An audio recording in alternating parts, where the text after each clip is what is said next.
All right, good morning, everybody. Happy Friday. Happy last Friday of April already. We're just cooking through this year already, aren't we? Welcome. I'm your host and pilot, Uncle B. Today, we are back in the Junkers 52. We have two flights today. First flight, we are departing from Oswego here on runway 33. We're going to hang a right turn and head over to the Lone VOR DME right there. And then we're going to land on runway 15 there in Burlington, Vermont. So New York to Vermont today, first leg. And then we are going to refile from runway 15, head over here to Bangor, Maine. Landing on runway 15 there as well. And then that will conclude today's flights.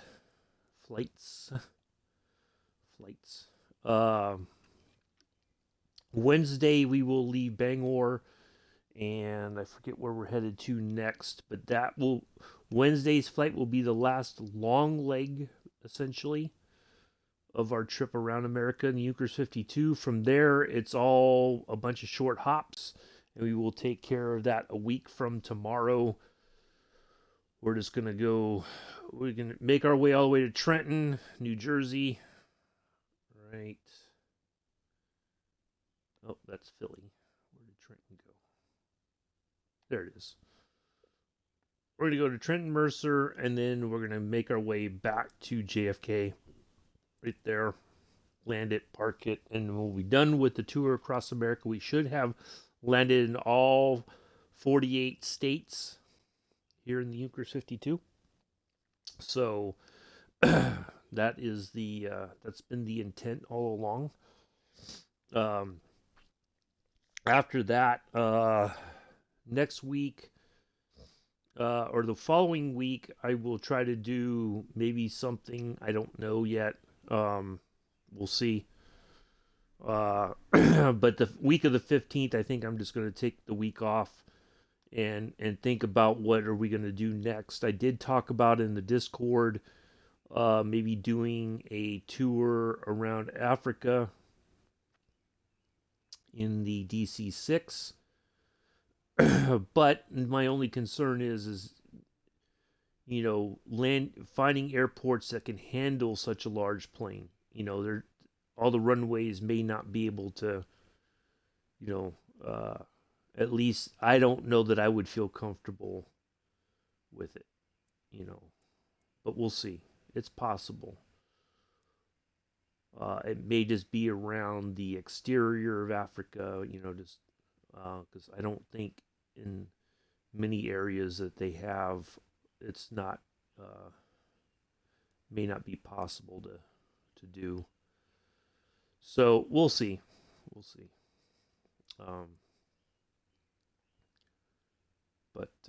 Yeah, see, like that one we could probably do, but we'll see. It's just a thought. It's not something that's set in stone.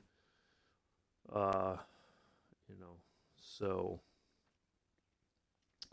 anyway, so we'll get started in about 11 minutes here. Or well, yeah, 11 minutes. I had to double check my time, and then we'll spawn in, get the aircraft set up, and then I gotta plug in my stick too. I almost forgot about that. I'll do that right before we spawn in, just so that because it's easier for me to move everything around right now. So yeah, that's the plan for, or I just got to come up with something the week of the 15th. I think I'm just gonna kind of take that time and all that. For those of you who also don't know, my physical therapy has been bumped to 2 days a week now versus the one that I was doing originally. The first few visits, they want me to go twice a week now to try to get more mobility back in my elbow, especially flexing. They're worried that I'm not getting anywhere closer to where I should be, at least so that I can do most normal things with with enough flexibility.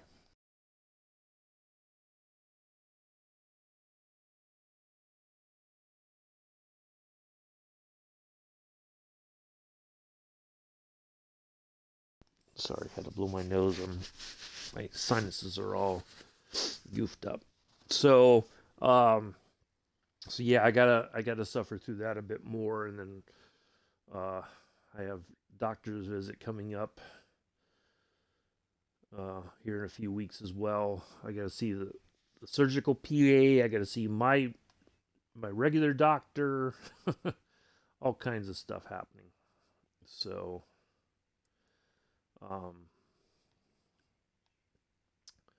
yeah, it's just going to be a bit busy, but we'll get back to flying. Hopefully, we'll get back to some kind of schedule here soon. So, yeah.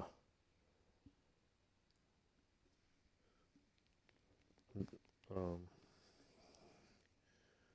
trying to keep it to where I wanted to do it next week. I did not expect to have to go back to physical therapy on Monday morning right away.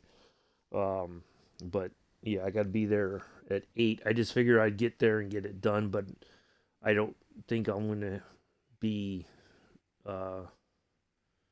flexible enough to want to sit through a flight on Monday. So I figured by Wednesday I should be able to knock out that what is it, Bangor to, since we're sitting here, might as well hear myself talk. Bangor to Portsmouth International in New Hampshire. Yeah, that'll be the last long flight in the series.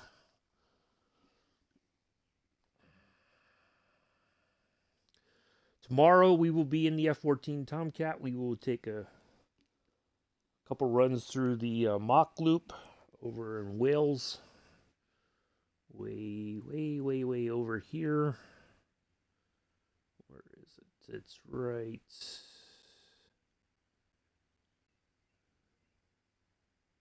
Gotta find the town. There it is, right there. So we're gonna take off from here. We're gonna come down the coast, turn in here, and then from there it's just we're gonna find some trouble to get into through here or whatever. We'll see if we can't get through the mountains and all that, and then we will go to Birmingham, right there. Go to the airport there, Birmingham. Gotta find it. There it is, right there. Right next to Marston Green and Bicken Hill. Bicken Hill, okay. Soil Huff. What? Solihuff. Or Solihull? Oh. Solihull. Alright. Hampton in Ardennes. Anyway, so we'll land there, and then just something fun to do. All right, well, so yeah, if you want to know more, you got plenty of time to look into the Grumman F-14A and VF-213 Black Lions.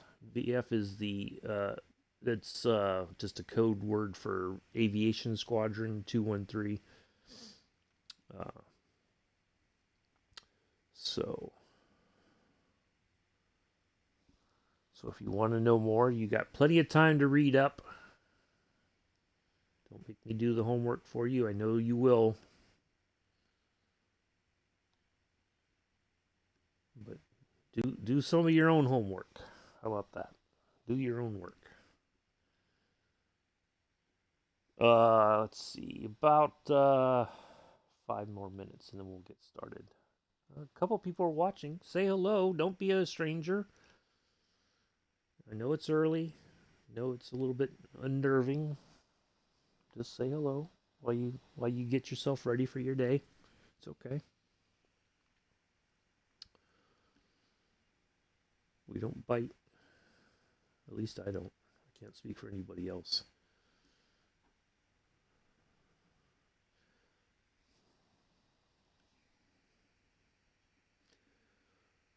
let's see what else. The PMDG 737 did not get released yesterday. I checked the forums, and the prevailing word once again is be patient. Apparently, the head of PMDG, Robert, and I don't know how to pronounce his last name or what his last name is, but anyway, a fellow Robert. Basically, a lot of people were expecting some kind of word, and the word is, well, no news is good news. Well, I tend to disagree with that in that respect.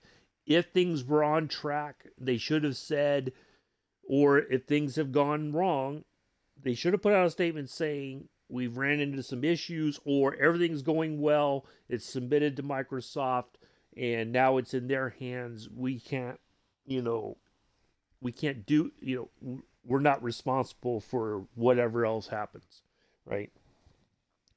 At this point, we've done the work. It's now up to them to put it in the marketplace. So some people are saying it may not be there to the 4th or the 11th of May, based on previous marketplace experiences getting stuff in there. So if you're looking for it on the Xbox, it is not there yet. I thought, now they said, yeah, they being the key word, right? That the expectation was by the end of April.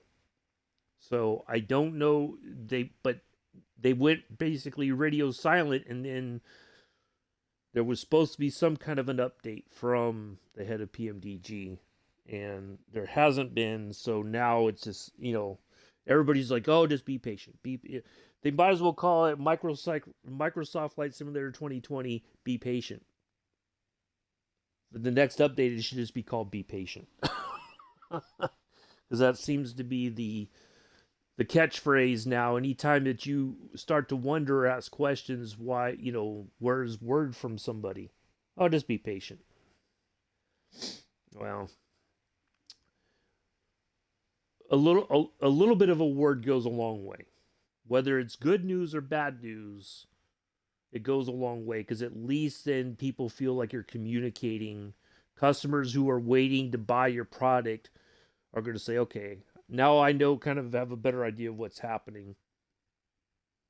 No, I can wait. But I digress.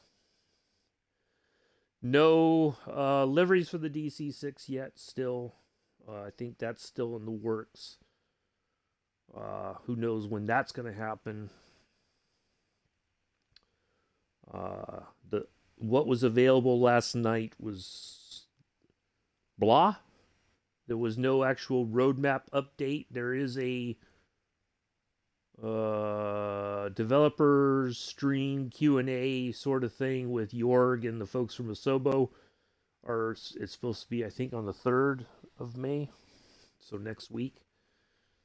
So, not sure what's going to be said, what's going to be quote-unquote promised, if anything, or, or the usual, well, we understand people aren't happy, but...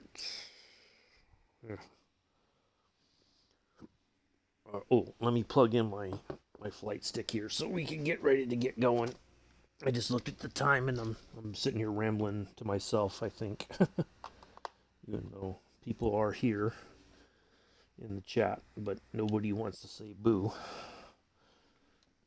Even. Keep the default, please, and thank you. All right. Set that down for a second, and then, all right, let's get in here and get things set up. Our first is 11750. Now, the weather is clear, apparently, in the area.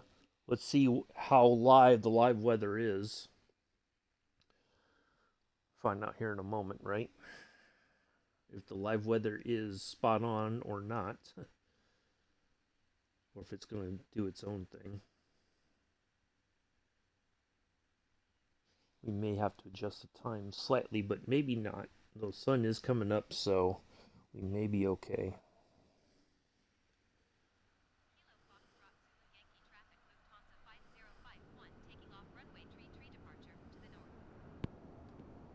Alright.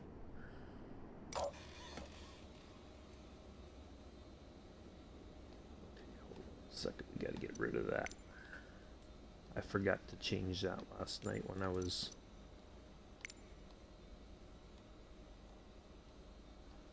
Alright, there's that.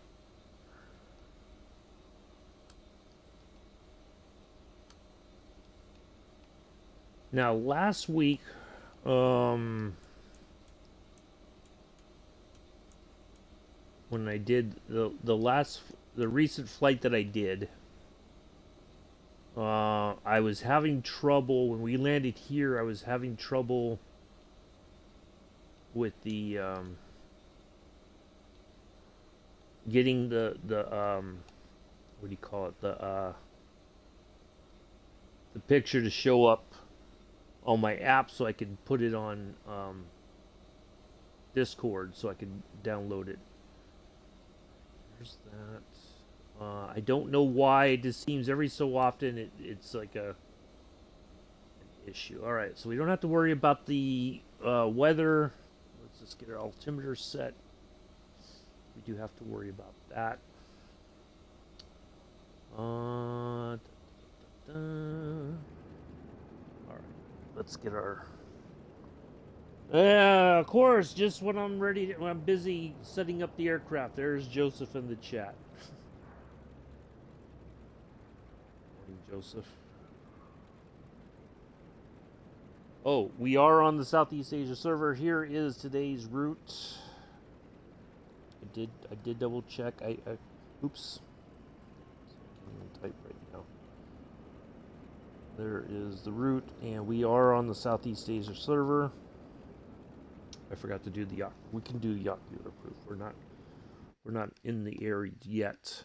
But for your entertainment. Oh, West Europe. How did that? I should be on.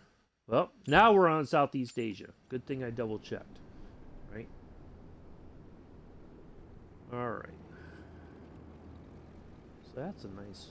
I think we can get a picture here on the ground right here for our first leg.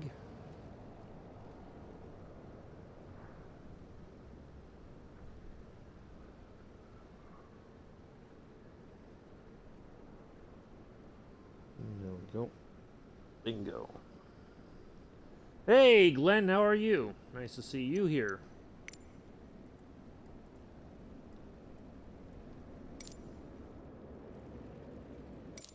Welcome.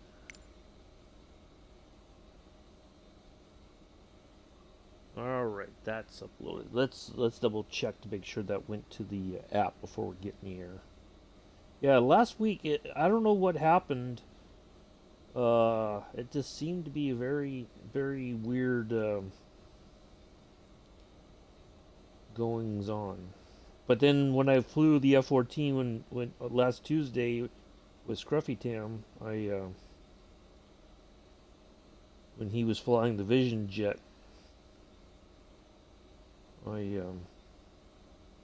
yep, there it is. All right, now we're in business. Okay. Yeah, the app is a bit weird sometimes. The communication between the two doesn't always work. Learning to shoot still on the game with Rambo Adams. Oh, Glenn, no. Tell him to jog on with that nonsense. You don't need that kind of craziness in your life, Glenn. Come on now. Come on. You go to work full time. You don't need that kind of drama in your life. Honestly. All right, let's I think we're going to go ahead and get in the air. I don't think anybody else is popping in. So let's get it going. Oh, I got to do one other thing. Almost forgot.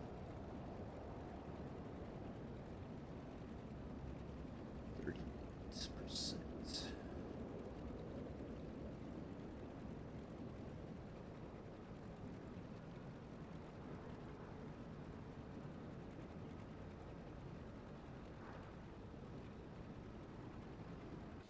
All right.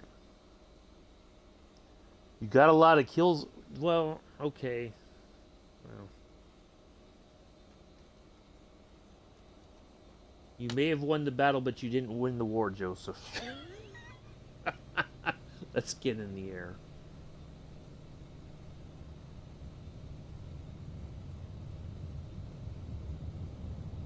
Alright. There we go. Back ends up.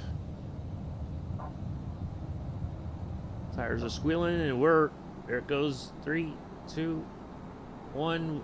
Airborne.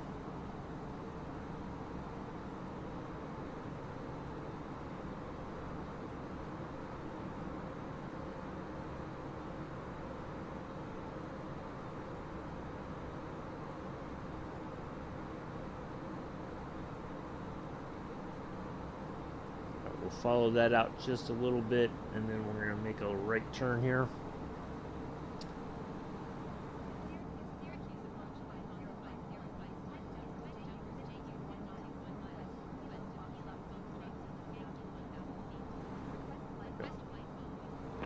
All right, now I think we can.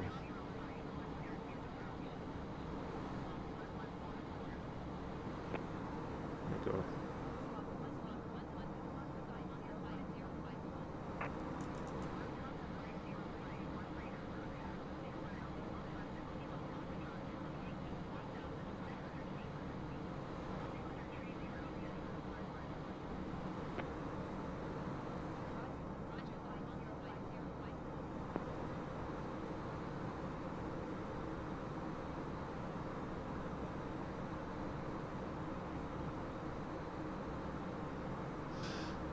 All right, we're on our way to Vermont.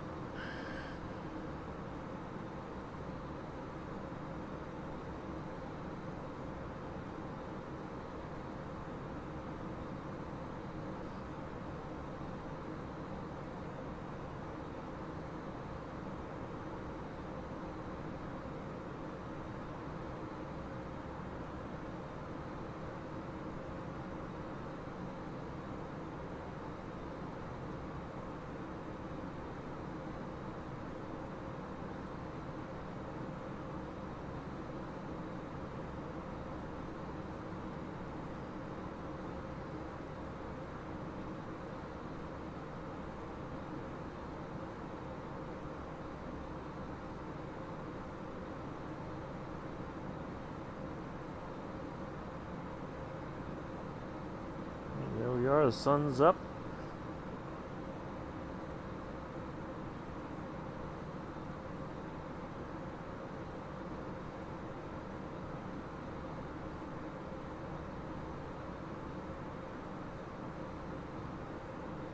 Maybe a while before we catch the signal from the VORDME there.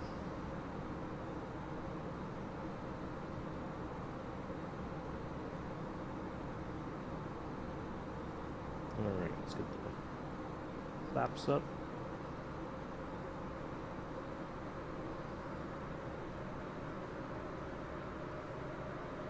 Nose over slightly here. And it's going to pull back up. I think we could go ahead and get the throttle back as well, just a smidge. There we go. Alright.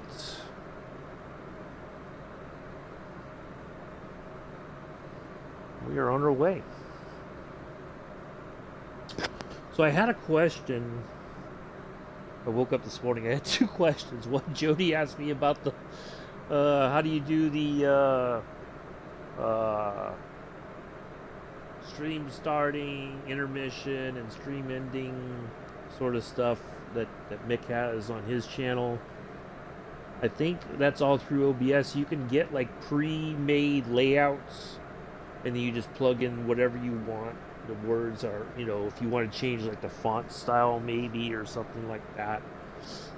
I'm thinking that's how it goes. But Mick, if you're lurking, if you could message Jody and kind of help her out with that. I told her either you or Pulse Pulse probably would know more even.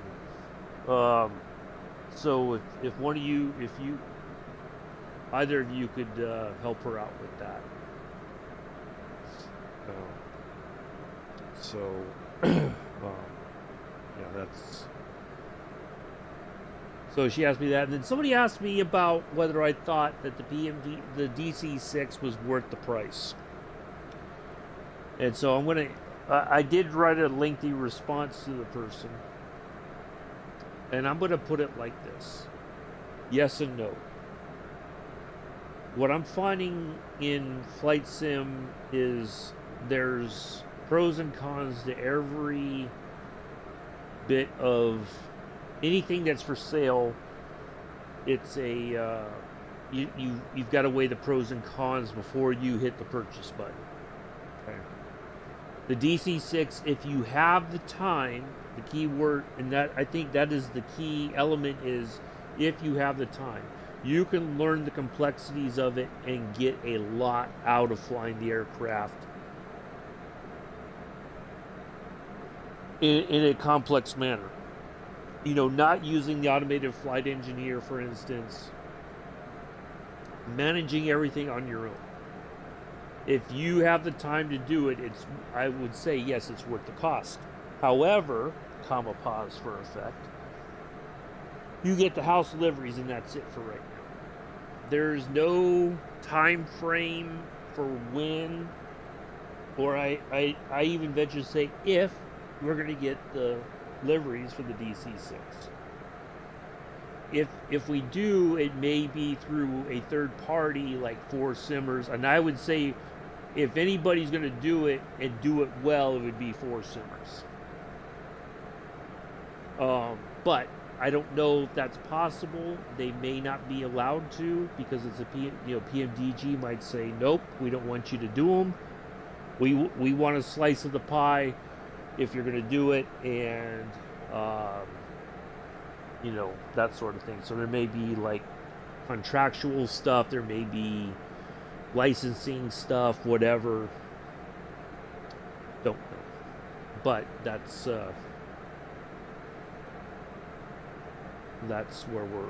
where things are at.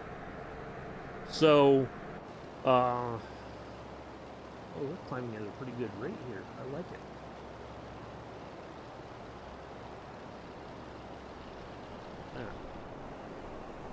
Well, little clouds in the sky behind us, but off to the south.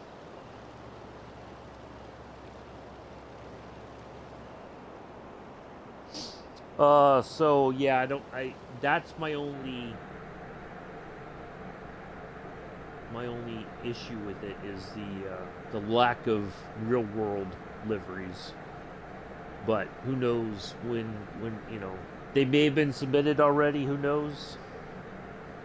But I would think if it was an update, they would have gotten that out right away. So I don't know. But on average, I think it's a good deal, It's just how, if you have the time, like a lot of people, what I notice is it's easy to get kind of, it's kind of like with Train Sim World 2, 3, and even now 3. There's a new route that comes out and it's like, ooh, it's the shiny new route. And so people rush to buy it. And then they're just like, like when LGV Mediterranean came out, everybody was excited. It's, it's like super fast, but it only takes like 30 minutes to do a service, right? So everybody's like, well, I'm bored with it because I can get the whole route done. I can do all the services and everything on the route in a weekend, and now I'm bored with it. So, well, you should have really thought about what you were getting ready to buy before you hit the purchase button. People burn through, instead of like, today I'm going to do like 3 services on LGV Mediterranean, and then I'll do 3 more, later in the week or maybe next week or whatever. But people burn through content like that. Everything has to turn into a speed run, and then they're just like, well, now what do I do? Well, you should have thought about that, right? never thought about that. But people buy, you know, they're just like, oh, I want the shiny new thing, but then they don't want to put in the time to learn it all, to work through it. Oh, there goes the ads, the first set of ads. I'm gonna keep talking regardless. So yeah, it's really if you have the time to work it out, to learn the systems, learn the, you know, it may be, you know, like me, I'm starting off with using the automated flight engineer. Now, it may come a point where I can do all the stuff that the flight engineer does on my own, but I don't know when that's going to happen. I don't know. I would hope that it will happen. But yeah, it's really dependent on, do you feel like you have the time to work through the systems and learn the systems.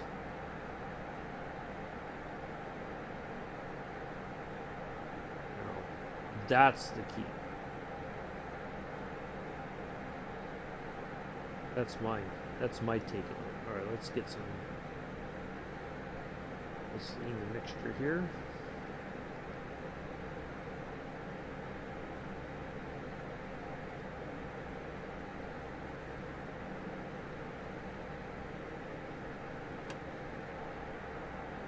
Let's double check our altimeter.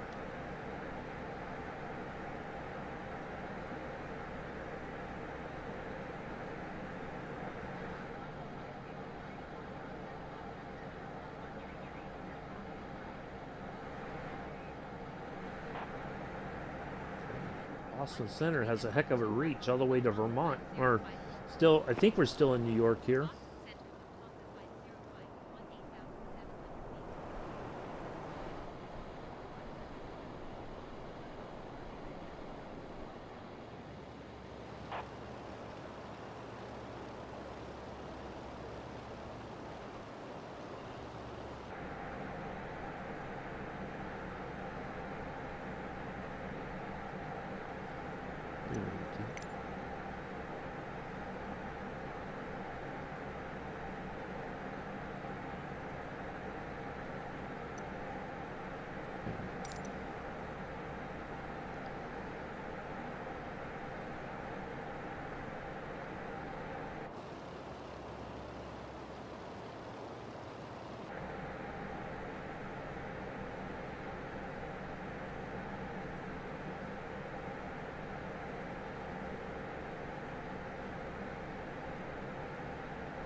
Alright, just trying to get a sense of our direction here.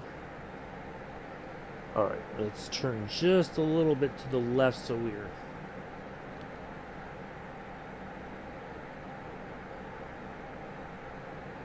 over the more in line with the line there, the magenta line. We still haven't picked up the VOR DME signal yet.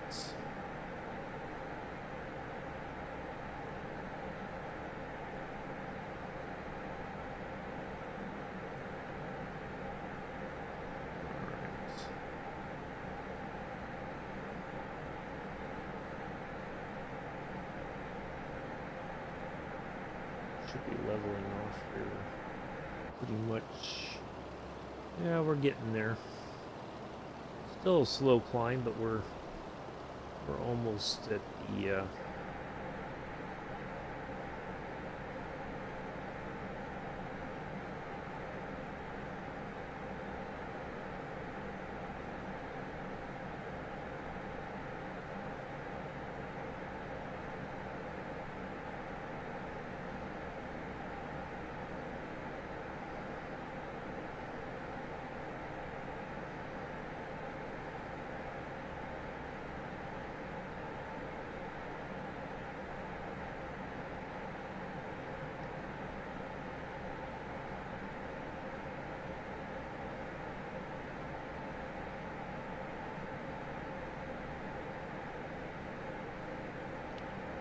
Oh, you know what we gotta do?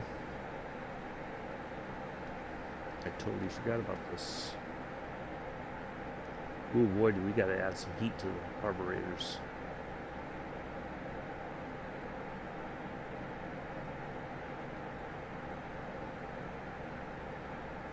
I didn't even think to check it before we took off.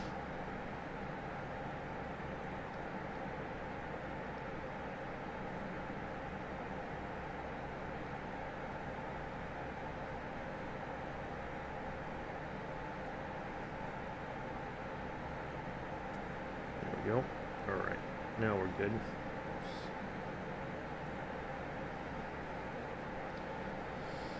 Alright.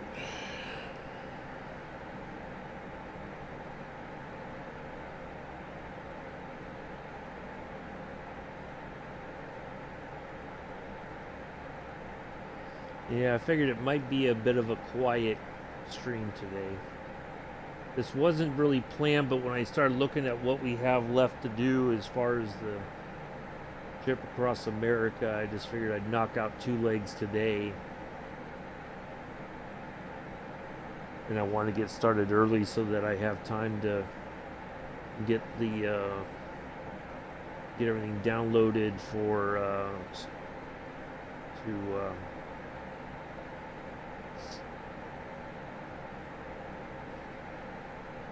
tomorrow. So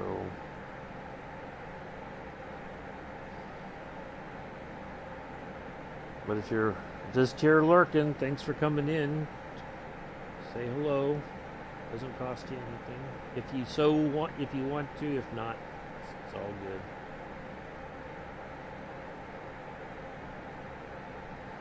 This makes the time go by a little bit quicker if we have a little chit chat going on.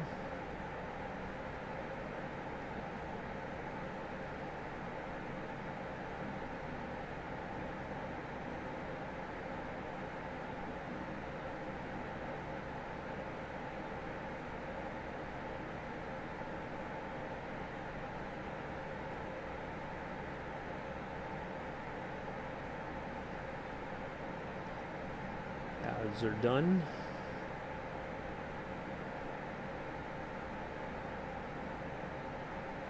Alright, so we departed from... Matter of fact, let me go back outside here to see if we have anybody. Player 8308, blah blah blah, a bunch of numbers. Player TBM 9. I don't know if player is flying with me today or not. We got somebody in the air.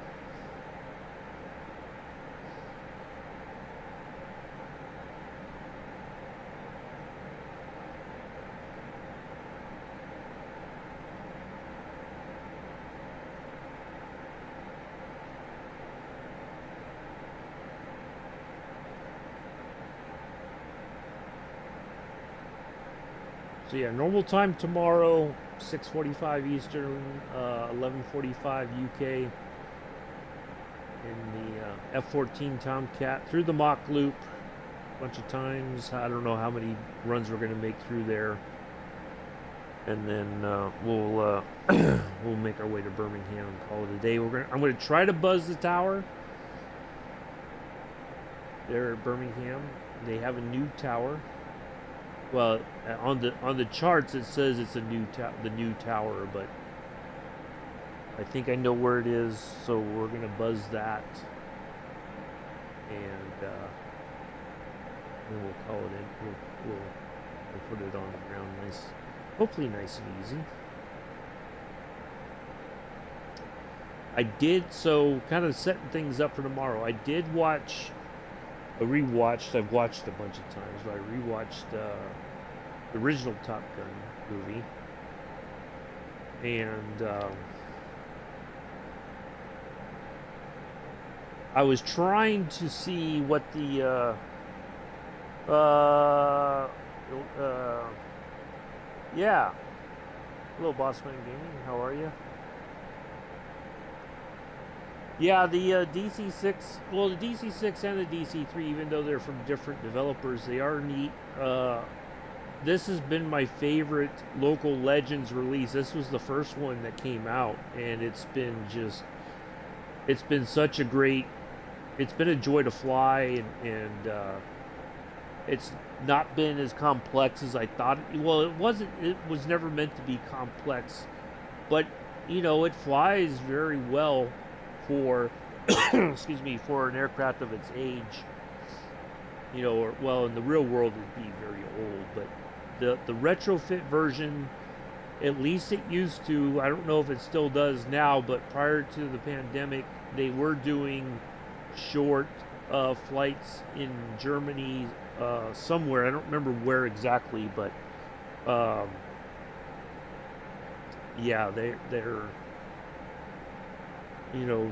it's an aircraft that didn't get its due to the politics of the time, and I didn't know that the guy who started Junkers was very much against what was going on in Germany at the time, and he basically they took all of his ideas from him, and so he did not want his planes used for war or anything like that. But that's exactly what they did, and so it has a bit of a tarnished reputation.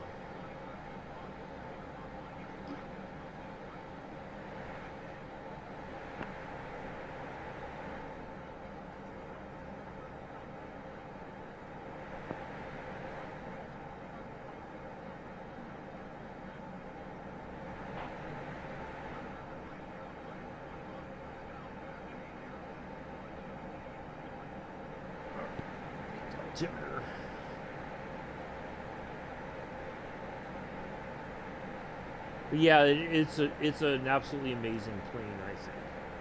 Regardless of who did what with it, it deserves some respect in aviation history. Especially given that the developer of the plane, or not the developer, the builder, the owner of all the ideas and designs of the aircraft, basically was his ideas were stolen and taken for their ill-gotten purposes. So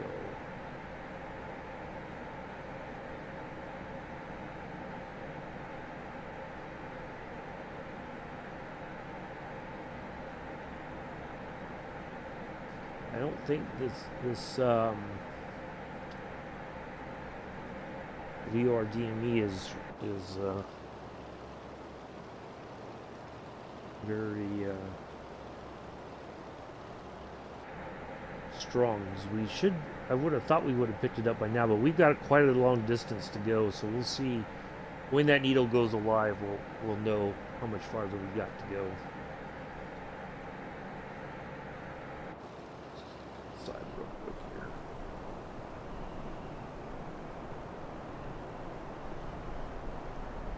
Oops, that's another one. Oh boy, we are going well to the right. So we got a bit of a crosswind there.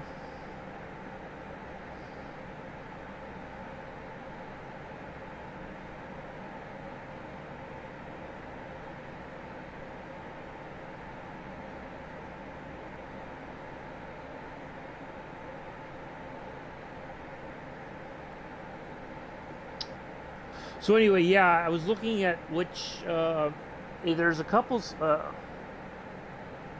oh, wow, an Avro Shackleton, nice. So I did see, there's a couple scenes that they do show some of the tail markings of the F-14 squadrons in Top Gun, the original Top Gun, but what I did was I looked at the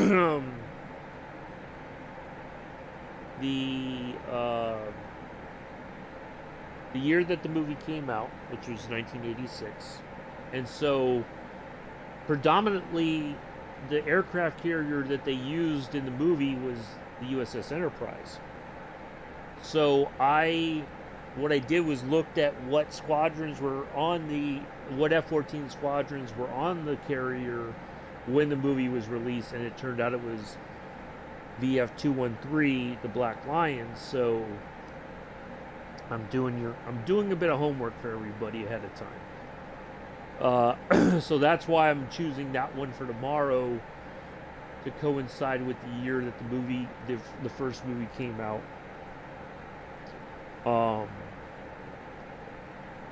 So yeah, that's where that's coming from.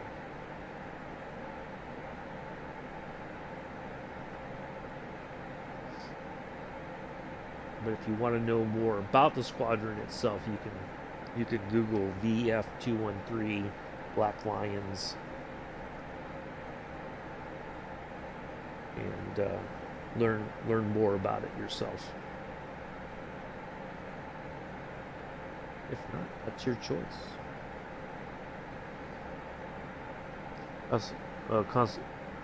Yeah, I think that's supposed to be. I think that's supposed to be coming at some point. I don't know. I've I'm trying to think how I can say this.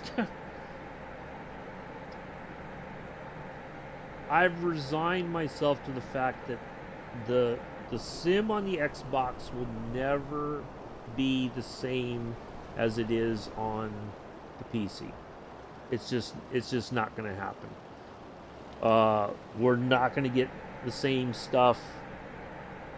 Yeah, I'm on the Xbox, boss man. I can't buy it directly from them. It's not allowed.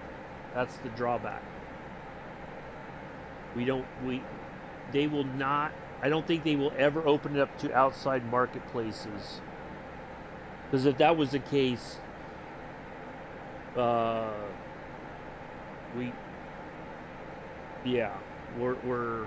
that I don't think Microsoft will ever allow that, because they want to take a cut of the sales on the console.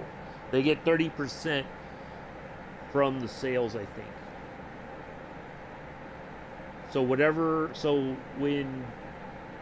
PMDG sold the DC6 on the Xbox recently, 30% of that $60 went to Microsoft.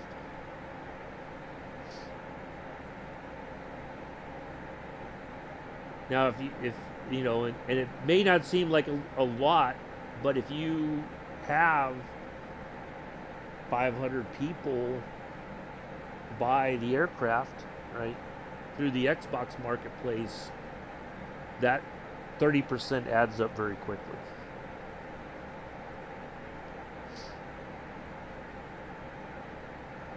So yeah, but it's just I've realized that it's not possible for the sim to be the same as it is on the PC side.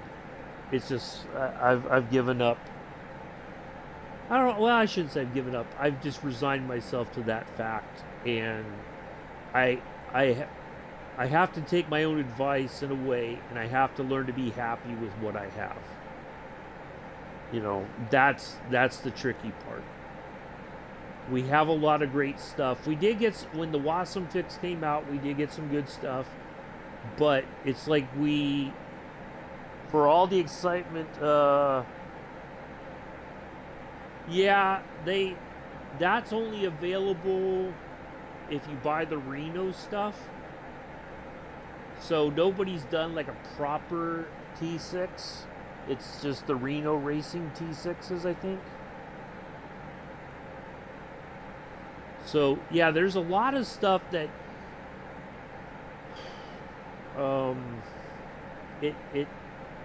it seems like on the surface it just seems like amazing. There's a lot of amazing aircraft that are available through the PC side, but if or when those are going to come to the Xbox side, it's anybody's guess at this point. So I don't know. It's just a bit. I'm trying to be more realistic about the expectations now, and the expectations are it's never going to be on the same level and I'm learning to be okay with that, because it's just, if I'm not, if I keep pinning my hopes every Thursday that there's going to be a smattering of aircraft that we've been waiting on, like a bunch of stuff, and like it's something to be excited about. I'm all every Thursday now. It just we're going back to those lean weeks where we get a couple of updates for products I already own, and that's it. Last night I was just like, eh, you know, very meh, and I I don't want people to think that I'm.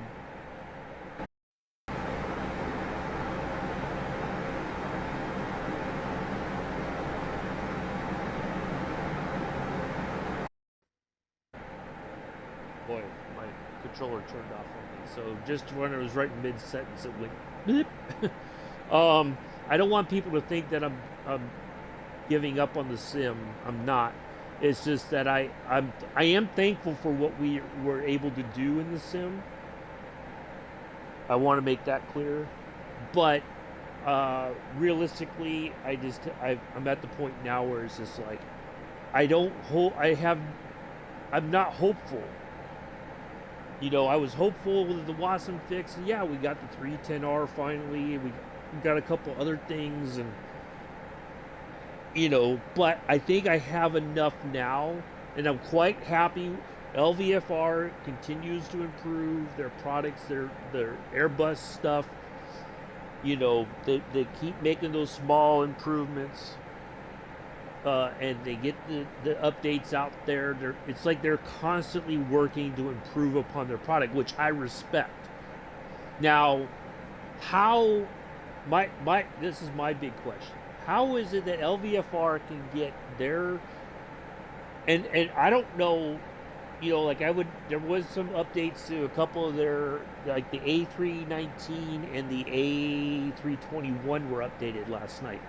I don't know how long the wait had been to get that stuff out.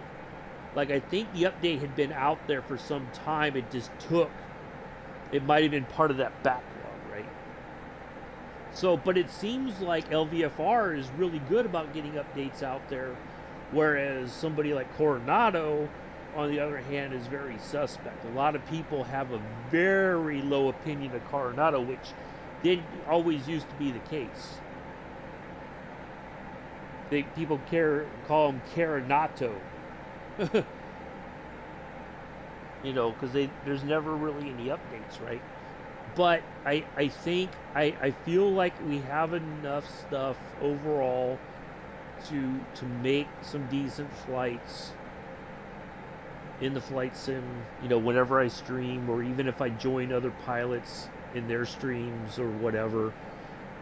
I feel like I feel fairly good about what I have now. It would take a huge wow for me to want to spend more money. Like, it would have to be something really spectacular, really different, that I might say, oh yeah, I can see flying this in the stream, and it's, a lot of people would be excited about this, possibly, So I don't know.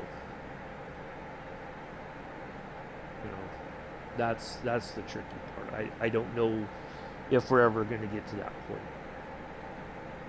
So I'm happy with what I have. I'm happy that the flying in the Junkers 52 has been way better than I could have ever imagined. Oops.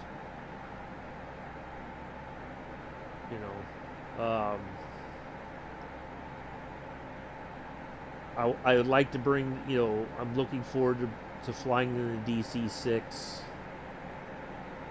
and all that. Doing more with that. We are still not picking up that. So, yeah, I'm just learning to be satisfied with what I have, and that's it. I don't.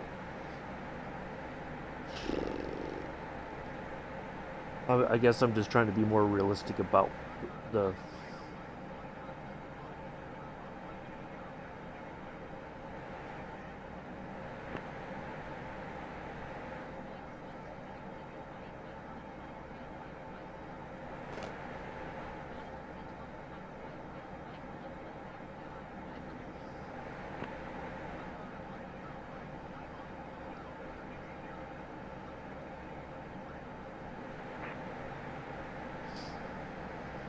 But it's been amazing. Like it certainly has reminded me growing up, building model planes, loving aviation. You know, growing up in the San Francisco Bay Area back when Alameda Naval Air Station Alameda was open, and um, you know, Moffett was open. They had the Orions would fly out of Moffett for submarine detection along the west coast there. Alameda was always busy. They had a Marine heavy lift unit there with the Super Stallions, and there was all kinds of stuff always happening.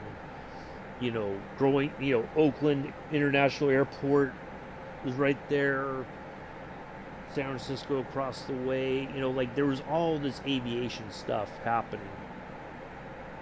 And I saw a video, and I don't know how this ended up in my recommendations. This guy is a record collector, an audiophile basically, right? He has this huge record collection behind him on the walls.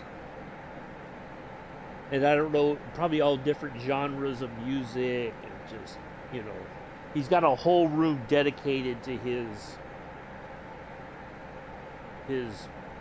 music listening, right? He's probably got I'm sure he's got a high-end turntable, nice speakers, all that kind of stuff, right?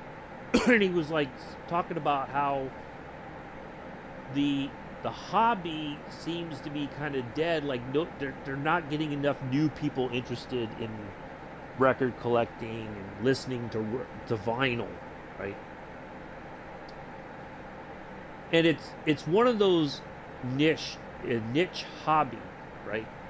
And I think a lot of hobbies, especially during the pandemic, became a bit niche because people couldn't afford to buy records. Maybe some people have a subscription that they every month they get sent records. I'm sure, just like a long time ago, Columbia, I think it was Columbia Music, you could get a subscription and you could pick like how many ever CDs, and they would send them to you in the mail. So instead of going to like a records, like a what was it called, Tower Records, for instance, to buy, go through all the new music, maybe look at the import section. You could pick, like whatever was popular, and a lot of it was like the grunge music, like Nirvana and Stone Temple Pilots and stuff like that. So you could get all this stuff. Well, people can't always afford that nowadays. And music's very personal. Most people have all their music collection is on their iPhone, right? So they don't have to have a massive record collection. They can bring their music with them, and they can listen to it on their earbuds. And they don't share their musical taste with anybody. Whereas back, a long time ago, way back in the day, you made, if you were into somebody, you made a mixtape for them, right? That was like a love letter of sorts. You sat down and you were like, oh, I want to express my feelings through music. And, so you went through the stuff that was popular. Maybe you went a little old school, but that's how you told somebody you liked them very much. You did a mixtape, right? So a lot of these hobbies, I think, have become niche, and you may not be able to get new people interested in the hobby. You know, just like model building, it's a bit of a niche thing. You know, if you really want to do it well, you got to put the time in. You have to be patient building a car or a plane or a ship, whatever, right? It helps if it does teach you a lot of patience. You know, you don't, like when I was a kid, I would try to finish a model on a Saturday from start to finish instead of enjoying the build. I didn't realize it at the time, but that's what I should have been doing. I should have been enjoying the build and taking my time and adding details and all that. I didn't do that. You know.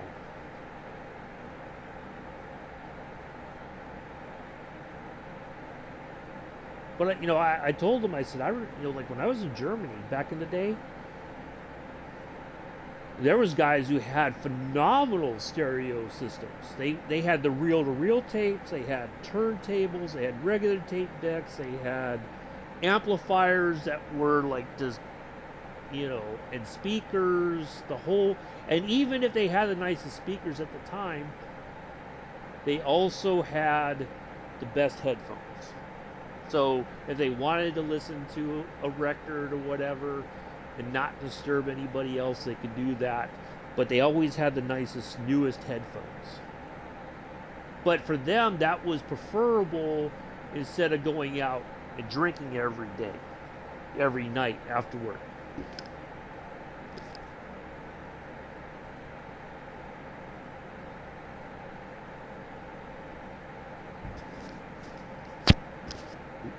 I thought I heard a knock on the door. Just headphones. I don't think I'm being loud. This is normally when we're flying in, so. Alright, looks like we got a bit of low mountains here ahead. I think we should be able to clear them. Okay. Keep an eye on that. Probably going to get a little bit windy over the mountains, though.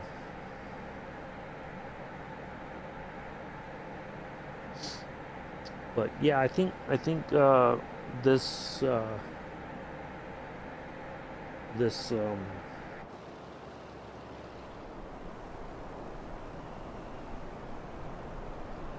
boy, these players in the TBM 930, I would think that plane could catch up like very quickly, but maybe they're not flying with us today. I don't know. That's a much faster plane than. No, it looks like they're only at 900 or 1,000 feet, so I don't think they're flying with us today.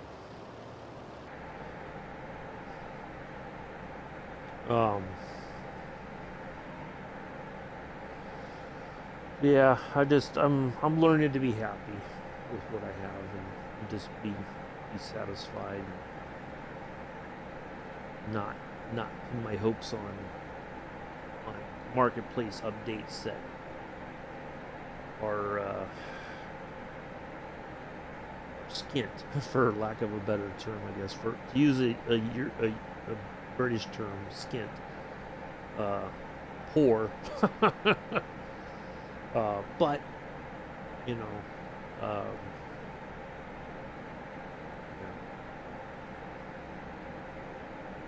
It is what it is.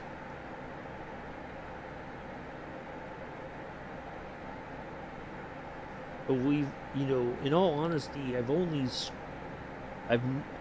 barely explored the world in flight sim.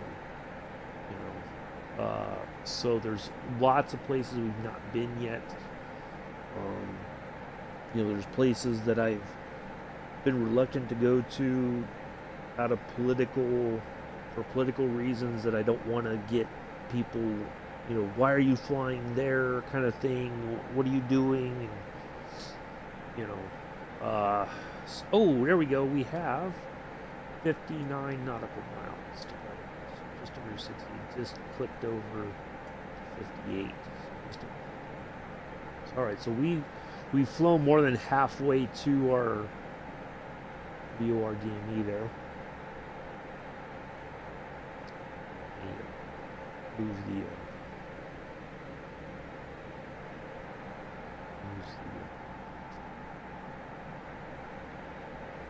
controller a bit here, just so that it doesn't go to sleep on you.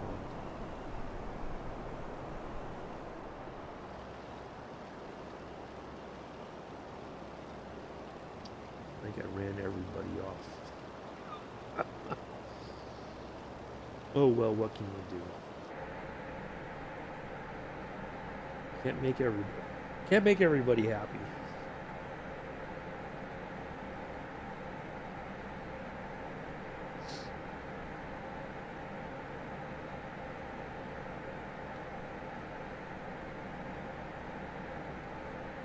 And I think now that I have the flight stick, that has changed things quite a bit for me in the sim. And now I feel like I can go back and fly planes that don't have an autopilot system and be able to trim the plane out and fly it with minimal issue. So yeah, alright, so we got 55 nautical miles to go to that one VOR DME, and then from there it's just like a short hop to the actual airport, and then we'll land, park it, shut it down, then we'll refile for our next journey to Bangor, Maine, and tomorrow F-14. Either if you want to. We will fly inverted a bit here and there. So if you're prone to any kind of sickness, that's on you. Not control that. It's too much for you. I apologize in advance. Sorry, but not sorry. We're going to go have some fun.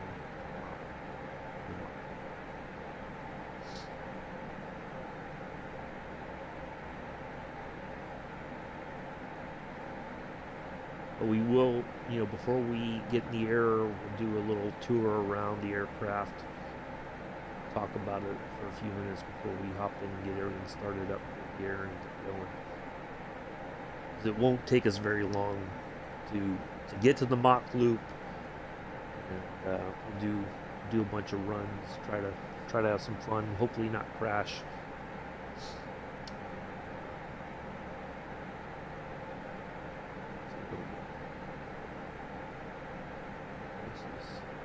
1 minute we're going well to the right, now we're going well to the left.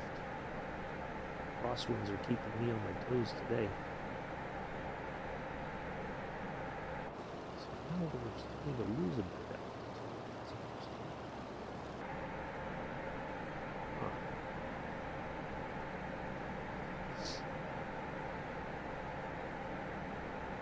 Keep an eye on that. We don't want to nose completely over.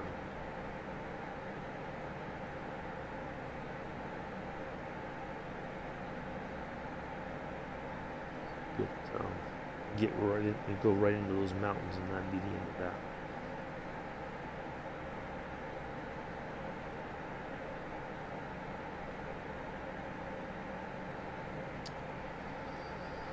that. Anyway, hopefully everybody's enjoying their Friday, the last Friday of the month.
be another ad break coming up.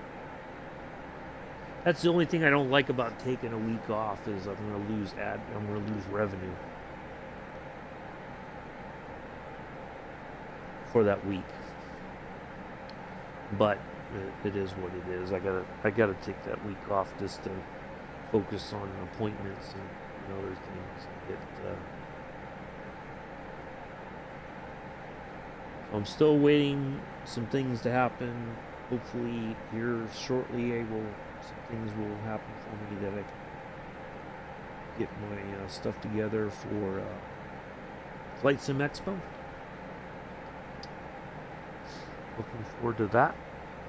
Get to go meet Scruffy Tam and Captain Arash and Allison and Two-Tone and everybody that I would say definitely I'm looking forward to meeting Scruffy in person, and Captain Arash as well. Captain Arash was a huge help to me with my flight simming. He rated my channel ages ago. Time has flown by since then. No pun intended. Very, very thankful for the people who've come into my life and helped me be a better streamer, be a better sim pilot as much as is possible here on the Xbox side. And yeah, so really, really thankful.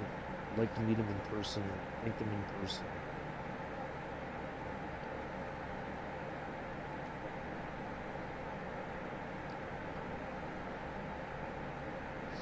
All that, so looking forward to going there, seeing what's happening in the flight sim world. How will it impact me on the Xbox side? I think I was very keen on getting a PC, but I think I'm going to stay with the Xbox for good. Well, I mean, aside, I do still want to get a PS5 so I can some things will be easier for me to play some games with other folks on the PS5 side. But overall, I think that I'm going to stick with the sim on the Xbox side. I know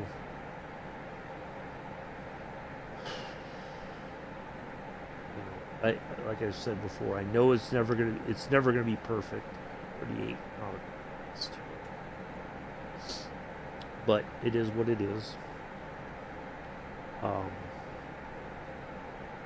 So I'm just going to be content with that.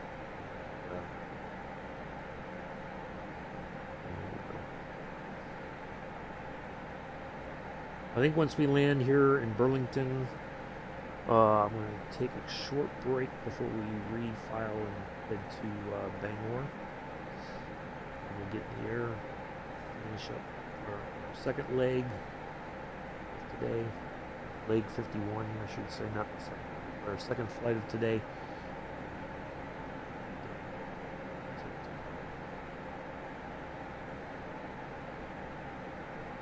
Yeah, I want to see what other stuff is out there. You know, I know the Xbox. I kind of feel like the Xbox community is. We are the.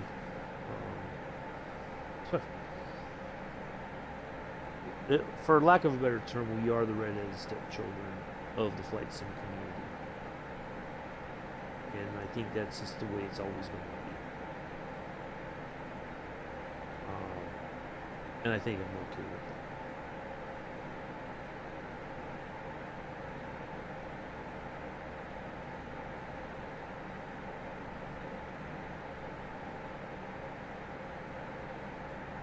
that. I'll enjoy it for what it is while I can.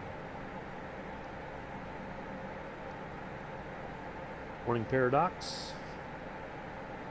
How are you? Nice to see you here.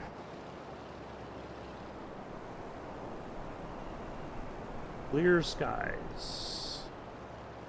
Oh. Splenetic. With an A320. Looks like that's up in Canada.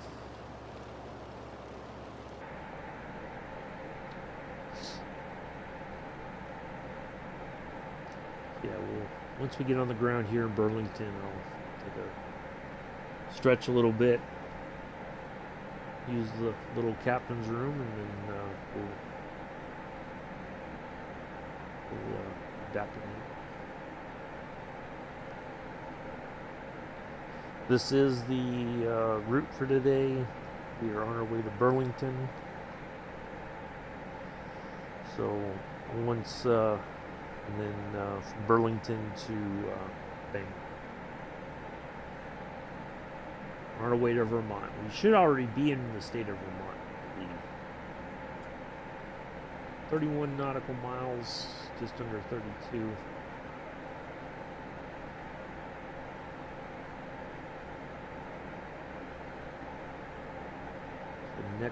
Next Wednesday, next week, there won't be a flight on the 1st, but on 3rd of May we'll do we'll fly our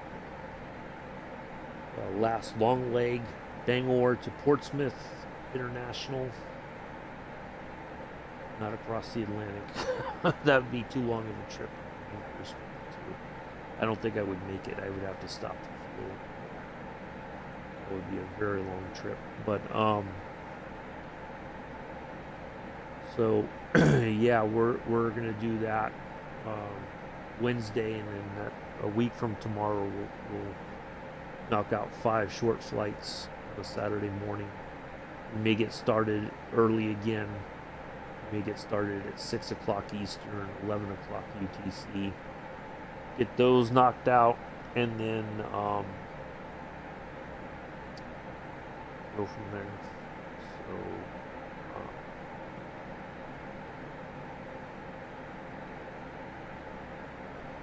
yeah.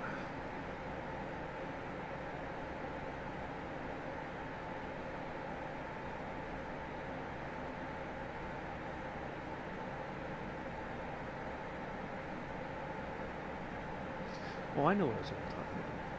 I was going to talk about tomorrow, but we might as well talk about it today since we still got a little bit here to go before we land our leg 50 of our 2 legs today. If you guys don't follow him, I gotta find the shout out. Make sure I do this correct.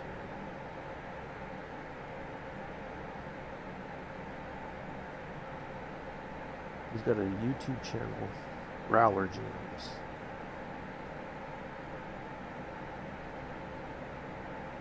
He's a former F-18 Growler pilot in the United States Navy who's now assigned to one of the training wings in Texas. I think at Corpus Christi, Texas.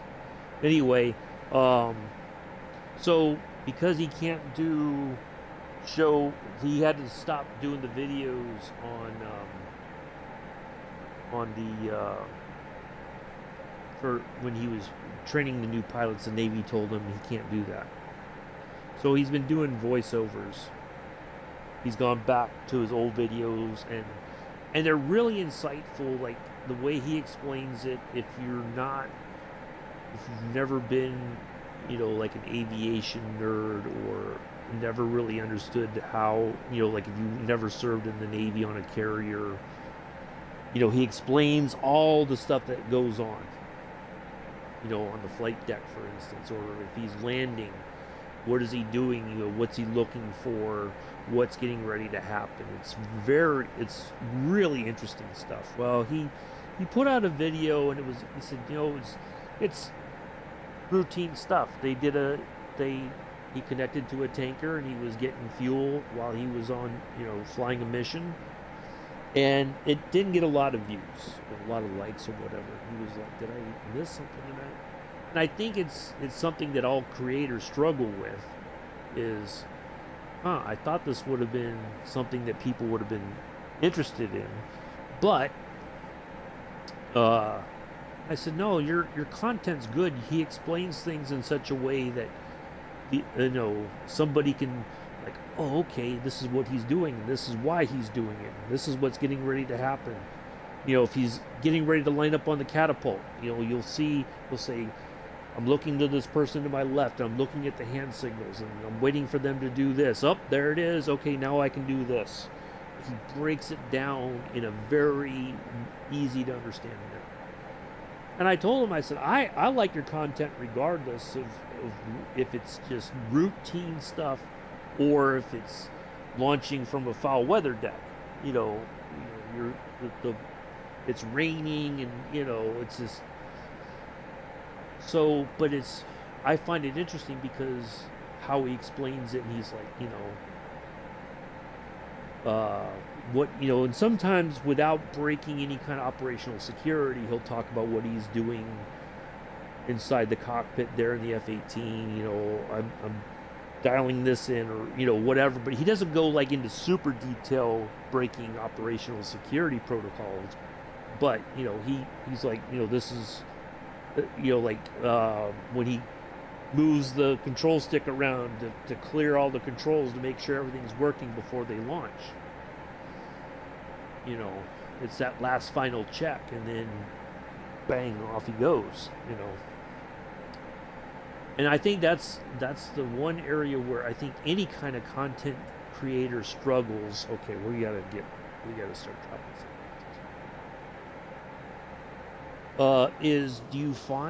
Do you think that people appreciate your content enough to watch, even if it's something that seems routine?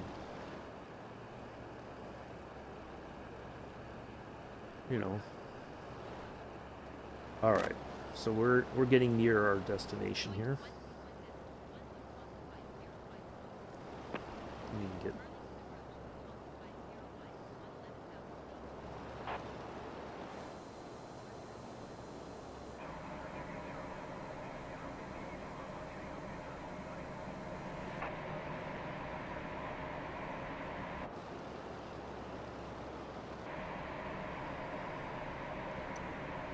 Well, I think that's the difficult part, is should be on the list.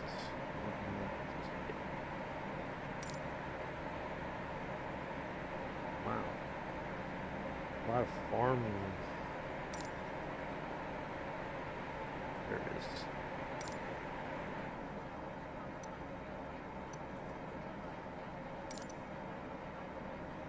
All right, there we go.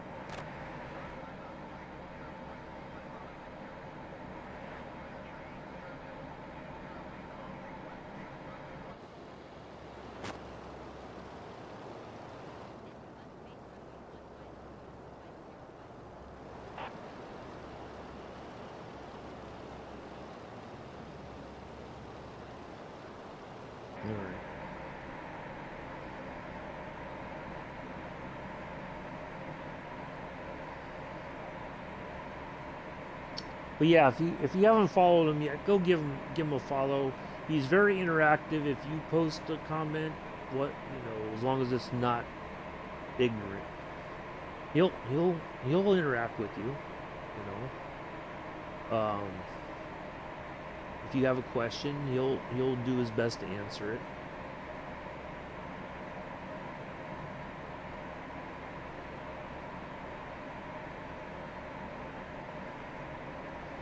Yeah, go give him a follow, please. I think it's really fascinating content.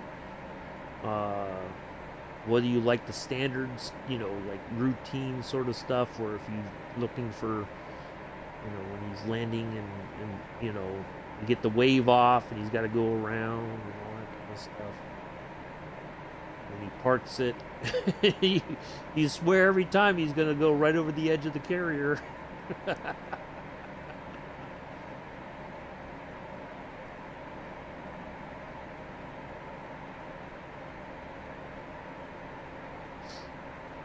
Really great content.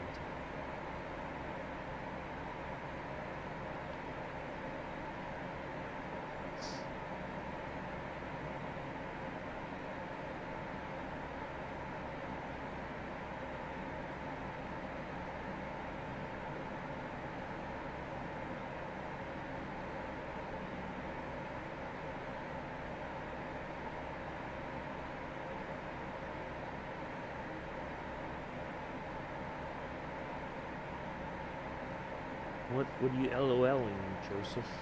What's funny?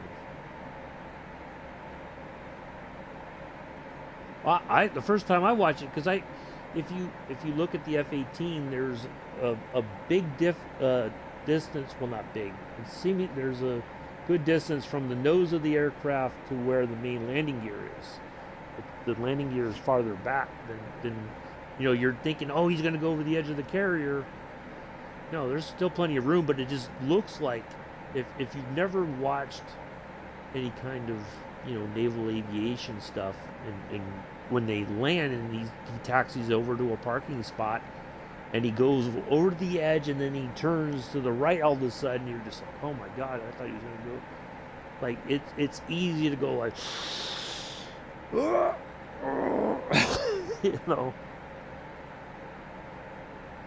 But no, it's absolutely fascinating stuff. Like I said, if you leave him a comment, whatever, he's always appreciative. He does try to interact with the comment section, since he doesn't do live streams. So yeah, really good stuff. All right, we gotta get some flaps now.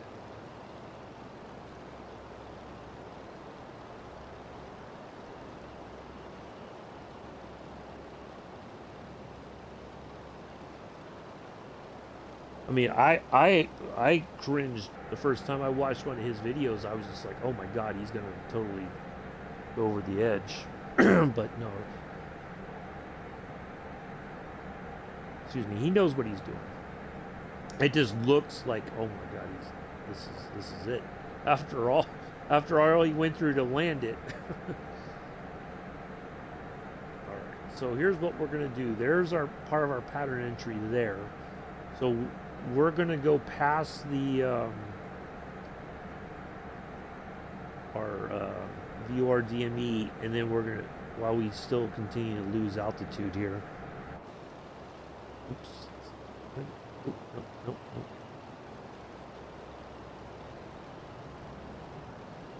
A little.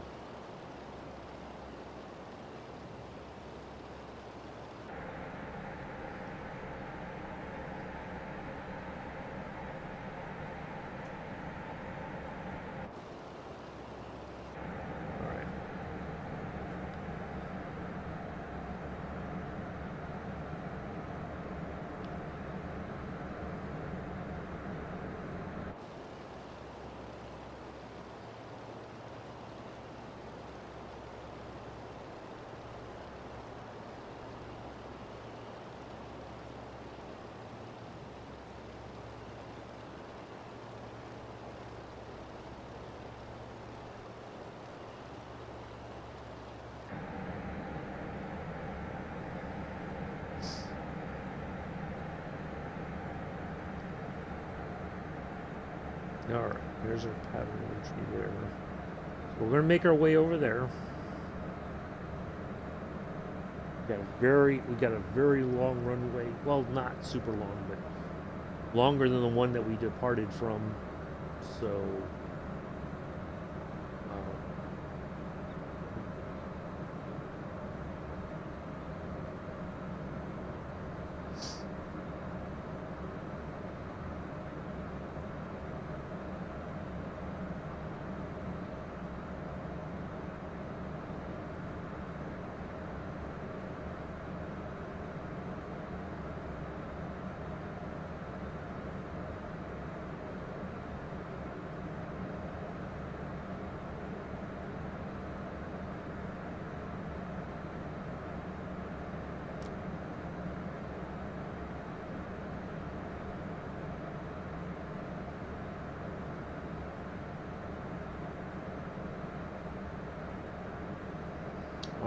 me focus on landing, then I'll catch the chat once we're on the ground.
Oh, looks like now the ads are playing.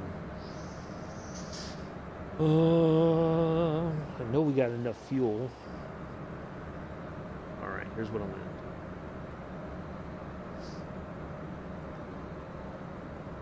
do. This so that those of you who are not subscribers can actually watch the landing. I'm gonna go over this way. We're gonna make a bit of a right-hander, and we're gonna line back up here.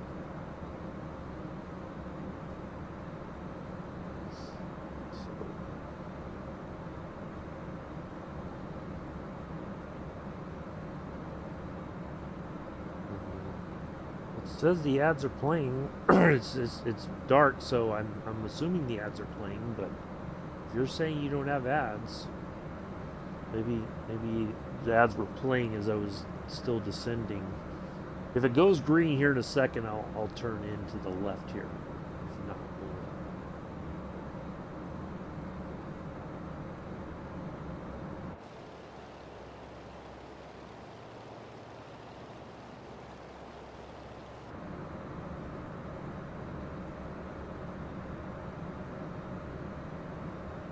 just trying to keep an eye on it.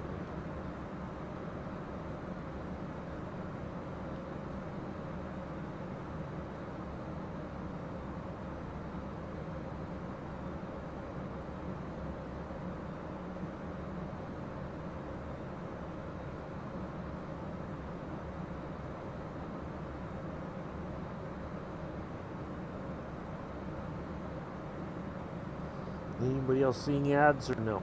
Or the ads there now? I'm trying to make sure we miss any, that you guys don't miss the landing.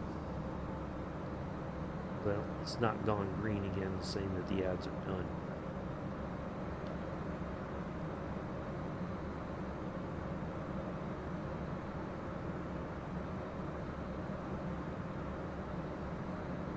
I'm just gonna go.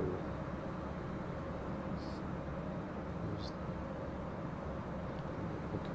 Well, I'm gonna keep it. I'm gonna just do it safe, and we'll fly out this way, and then we'll turn back. It's all right.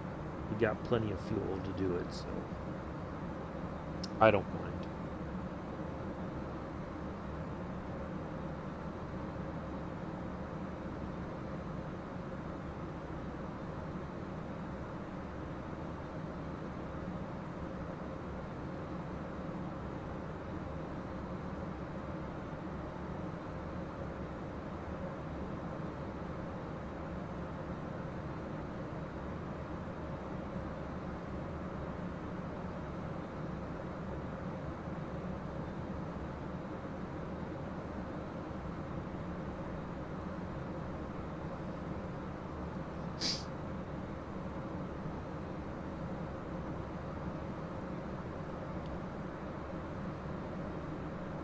About my controller going to sleep on me.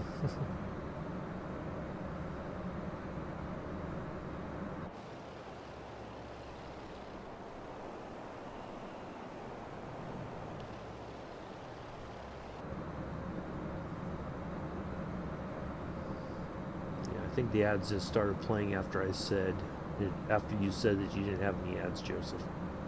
If you're not a subscriber, you should be seeing ads. Unless you've got an ad blocker on your phone or something.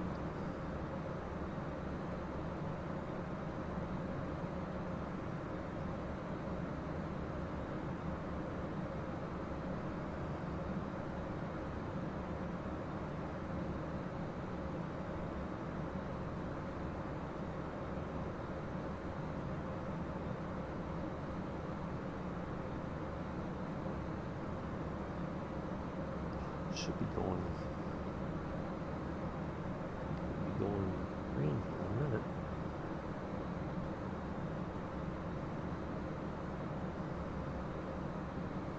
You never know how that stuff is supposed to work on Twitch.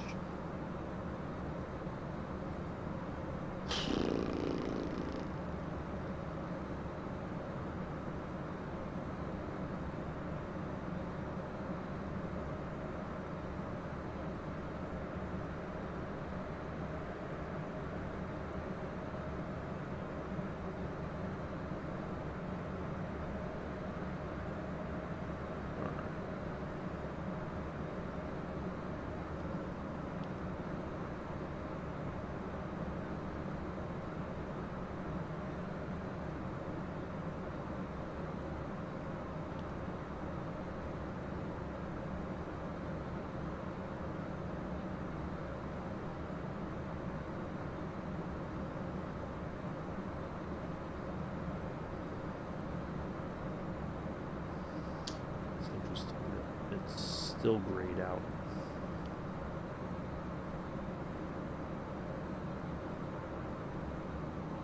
Alright, well, we're just gonna go with it.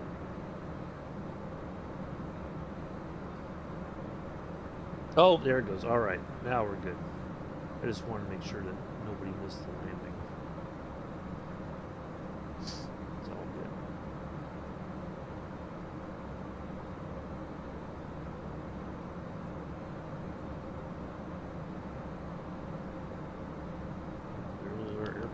Left there. Nice long runway for us.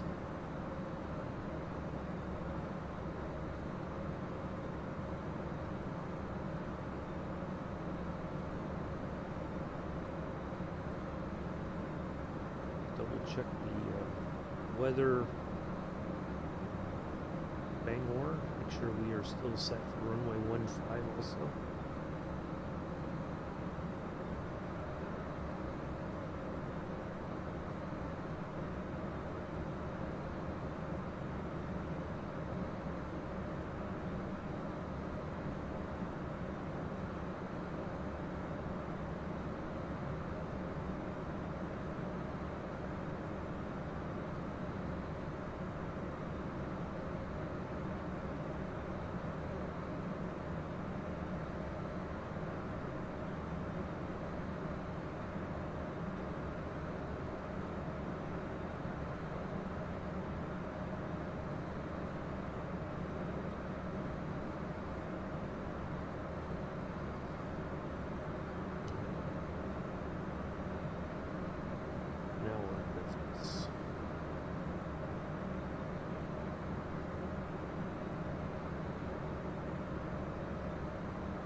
Down.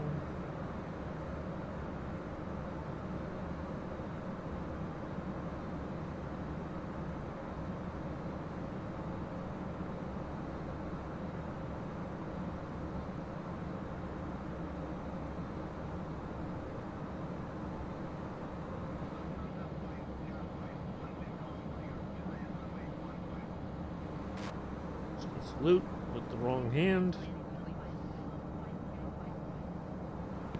Felt bad the other day. When I was on my way to my appointment at the VA clinic, church kind of across the street from the clinic was holding a funeral, and I think the person was a veteran. So I took my hat off and I was going to throw up a salute, but Still can't get, still can't quite get there. So I just took my hat off.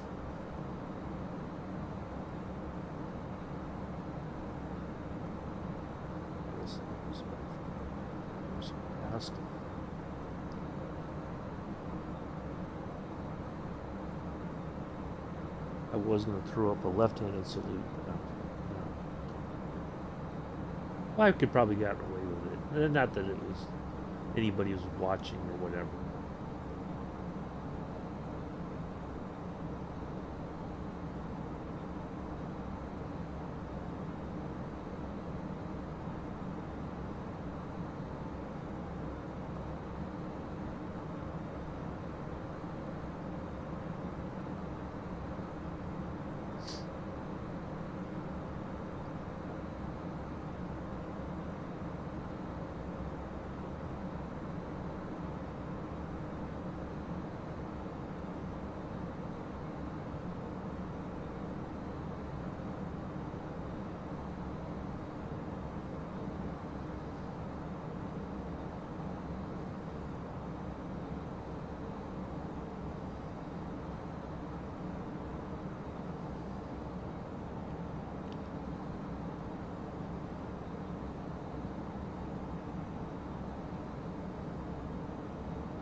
Back in time for the landing, yes, Glenn.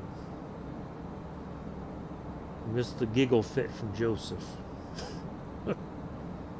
Although he was probably laughing if you guys were still in a voice chat together. He was probably laughing, you know, the machine gun laugh, as they like to call it.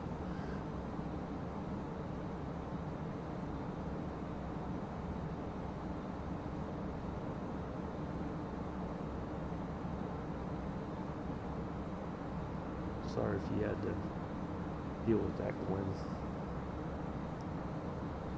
Alright, here we go, folks.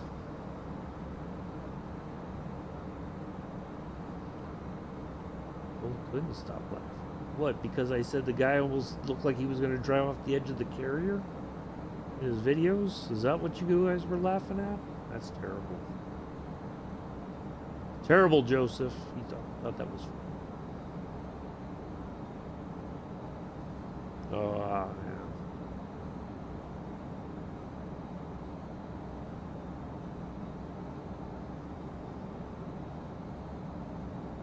yeah. Except Mick was trying to end his stream last night, and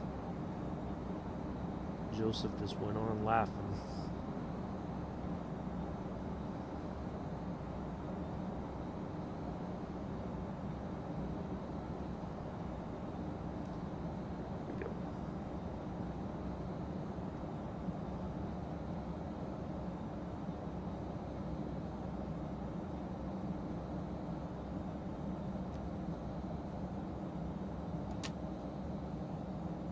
Little bump coming up. Here we go.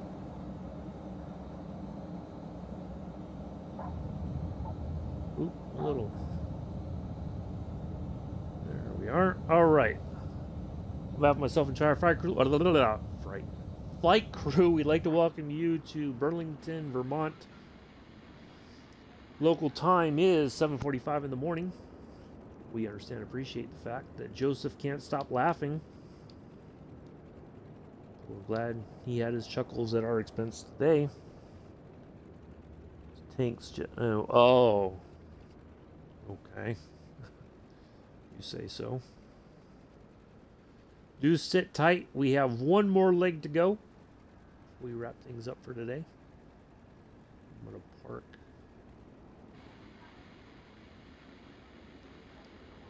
Oh, thank you, Glenn. I don't think Glenn's ever watched me land live.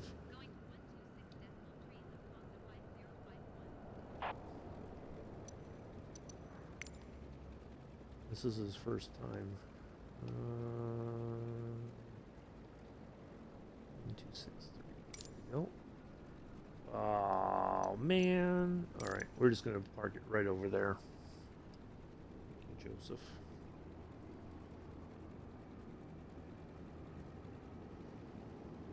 All right.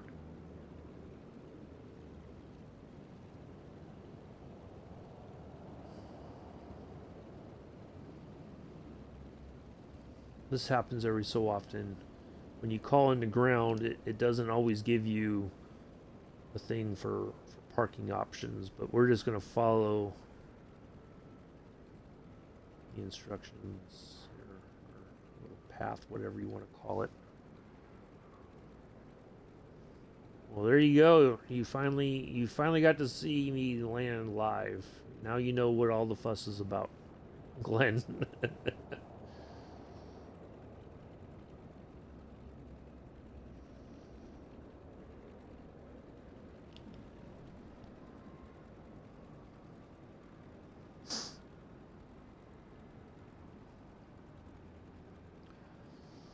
Well, Mick will tell you if you ask him.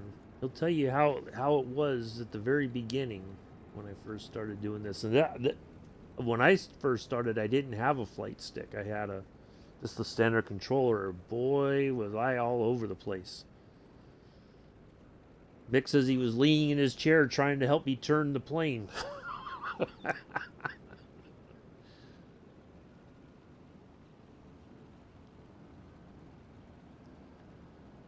There's times him and Amilla were holding hands because they were worried that I wasn't going to make it. That wasn't too bad. I'll take it. It was a good landing. Oop, we're cutting through the fuel stand there. Boy, this is a very, guessing this like a CRJ or an Embraer would make it back here to get to the gate. Wait a minute. Okay, this airport looks a bit wonky. I'm not gonna lie. Look at this mess. Look at this. What is going on here? It's just like they just put stuff all over the place. Oh my god. That is just not cool.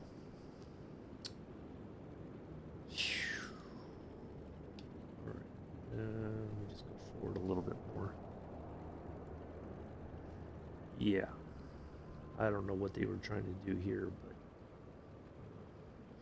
that's alright. We're just going to park it here. Shut everything off. I think that'll do right there. Alright, let's get inside. Set the parking brake. Get the engines off. Turn that off. Put that away. Alright. 1 battery. 2 batteries. There we go. 1 hour 24 in the air. Not bad. Not bad at all. So I will put that in the in FS Hub here in a little bit later on once we're done. We got one more flight to go. All right, let's look at our weather in Bangor. KBGR. And we are still set for runway 15. Perfect. All right, let's do this. And then I'm going to take a quick break. So, why is that doing that? Why is it acting like that? Oh, come on. Oop, that's not what I wanted to do. All right, there we go. All right, 15 departure. And oops, KBGR. Oops, not BGT. Oh, come on. You're kidding me.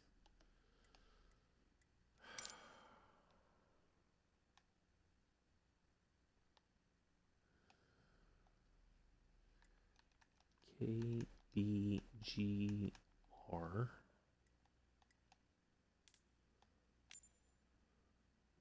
15. Also. Arrive. VOR to VOR. We can do away with this. Alright, so we have a VOR, that's just a regular DME, and we have a VORTAC Yep, right there. Our second one.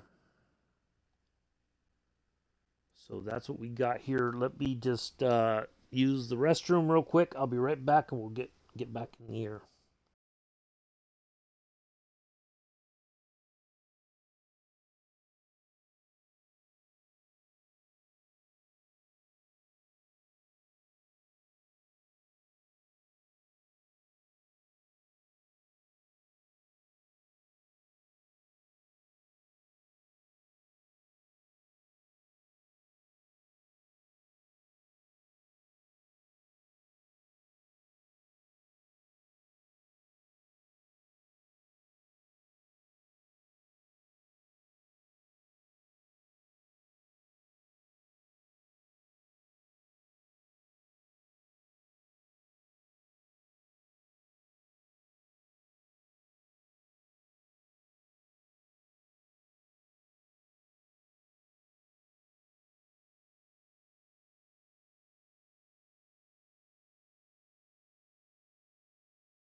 All right, today's flight, of course, brought to you by Parasocks Airline.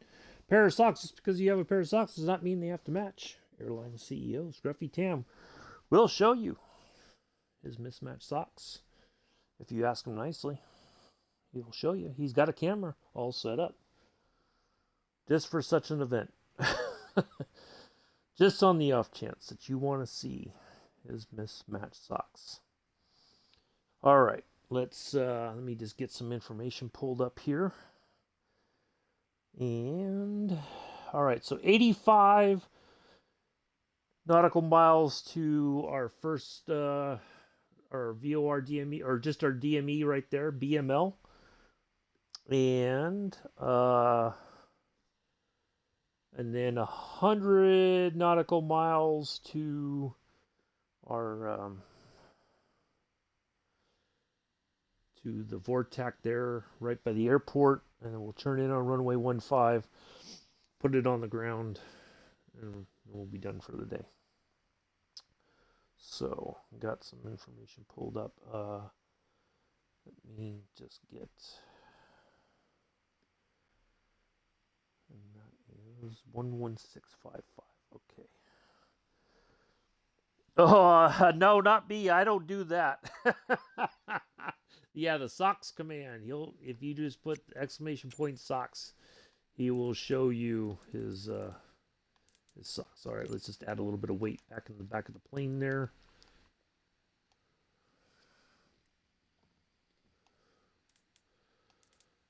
This that we have.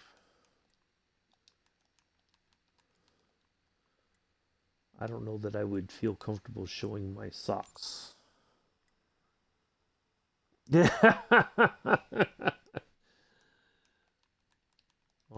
on stream. I don't wear anything that fancy. But if you ask him, he'll show you. He's got a camera set up just specifically, and his lights flash when somebody does the sock command. He's got lights set up as well, and you can still do the flushing toilet, the fart sound. He's got that stuff fixed. So, yeah, you want to have a laugh? That's your. Well, I like to have a laugh too, but Scruffy Tam definitely will Will make you laugh. I keep telling Joseph about it. I can't seem to. He never is in there. But I'm telling you, Joseph, you can do the fart sound. You can flush the toilet. All kinds of stuff. All right, let's spawn in here and get ready to go. Just make sure we are still on the Southeast Asia. I think we should be. Yep, there we go.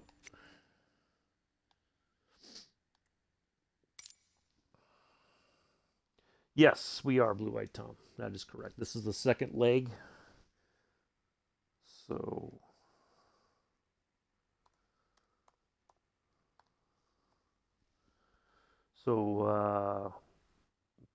KBTV, runway 15, BML, BGR, runway 15 at Bangor. I've been to Bangor a couple times. Well, through there. I haven't really stopped off. It's a pass through. When I've come home from deployment in Iraq and Afghanistan, we generally would stop off there at Bangor.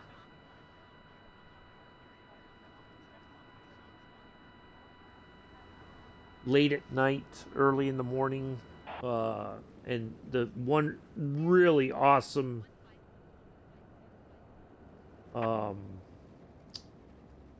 USO volunteers. Oh, thank you, Blue-Eyed Tom. Appreciate it. Would always be there for us with snacks and drink, something. Well, not like drinks, but something to drink. That sort of stuff. So, yeah, the airport was definitely like, in theory, the airport was closed, but we would land there, and these wonderful people would come out late at night, early in the morning to greet us, and just to make our wait there, because we would change flight crews and all that. So what did I say? The number is 11655. All right, let's get that for. Let's turn this to DME. 6. Yeah, really, really nice people. Oops. All right, let's see if we got a. Nope, no signal yet. So that'll probably be once we're in the air. Let's get some lights off here. We don't need all the lights on.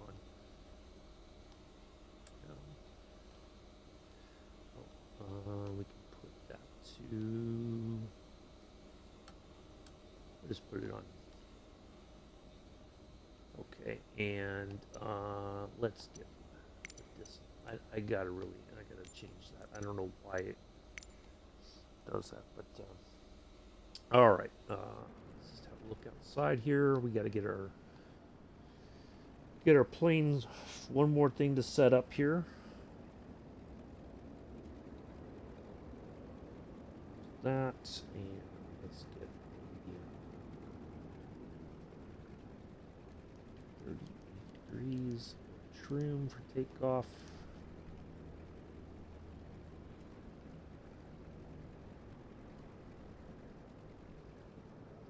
I think we are set to go. All right, so kind of just looking, we're probably gonna have some low mountains to get over initially as we climb out. So we will do our best with that. Oh, let's get some heat in the carburetors now before we forget. Not that I have the icing on, but eventually, one of these days, we will start dealing with that.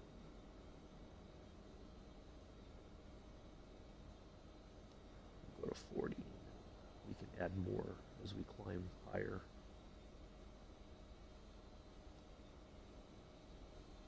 Try to develop some habits ahead of time. For the day that we go super realistic. Okay.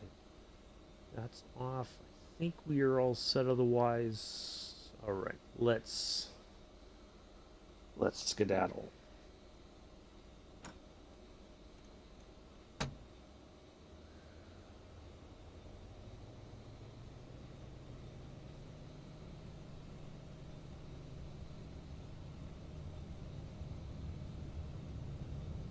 speed needles alive.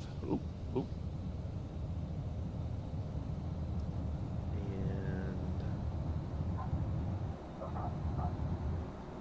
plenty of runway here. We could have probably taken off on one of the other ones, but that's okay. All right, we're going to go straight out for a little bit, and then we're going to hang a left. And we'll be on our way.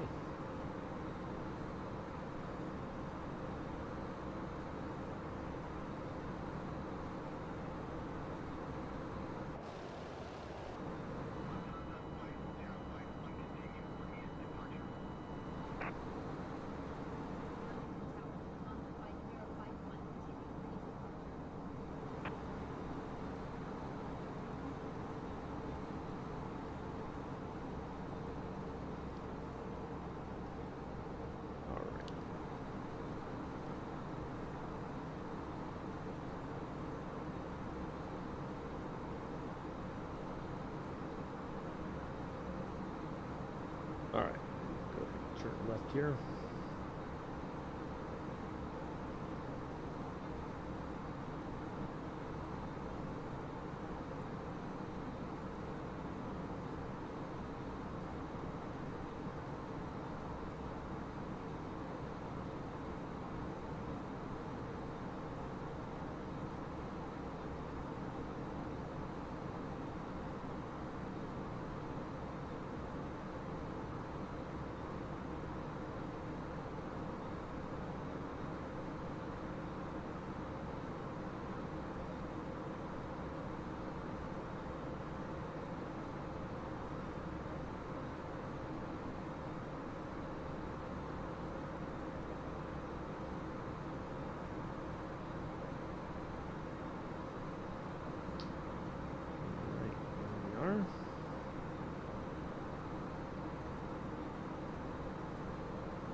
That's it.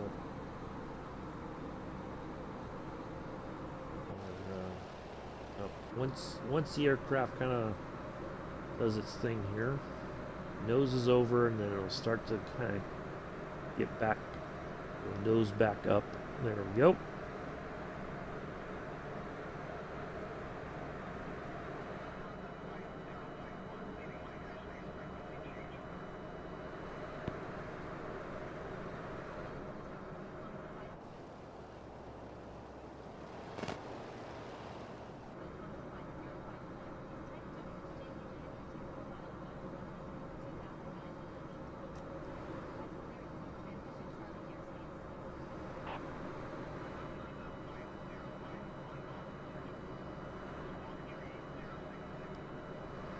All right, we're gonna have to navigate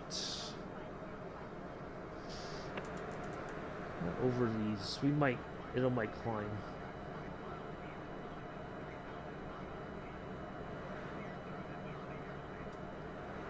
All right, there we go. So because this isn't a VOR DME, our needle is not gonna go alive. But we have roughly 80 nautical miles to go to get there. So we're going to keep an eye on these low mountains here.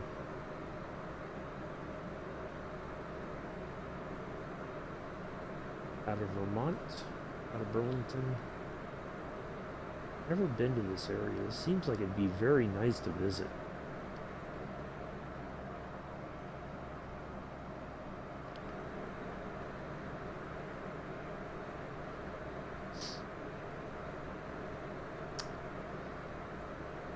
Keep an eye, like I said, we'll keep an eye on this. We're still climbing out.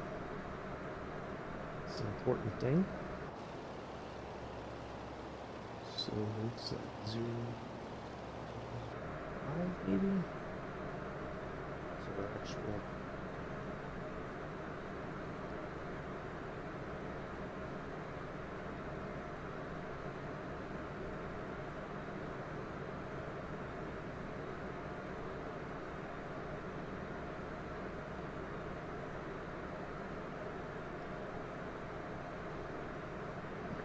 Keep an eye on the chat.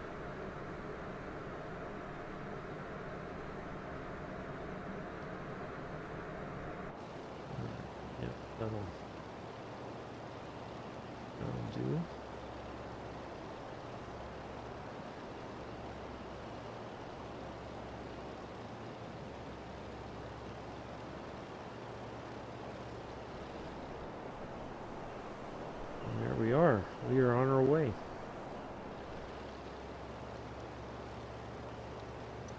One more picture for today.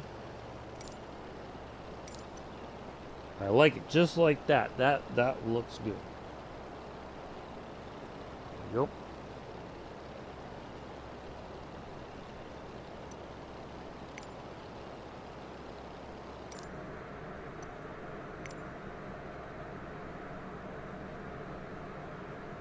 Alright, and let's get the that downloaded.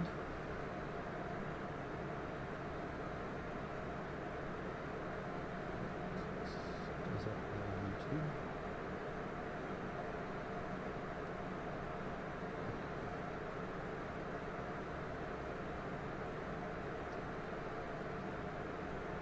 Person that inquired about the DC-6.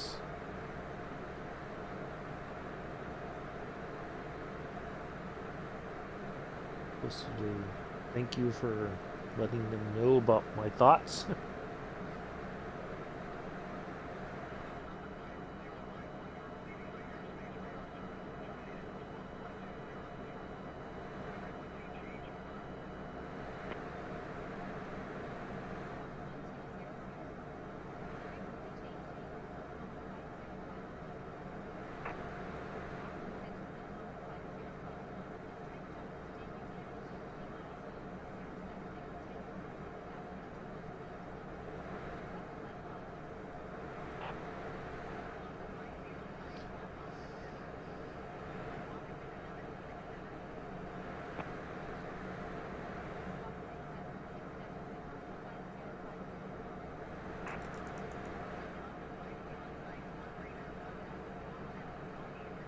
Alrighty.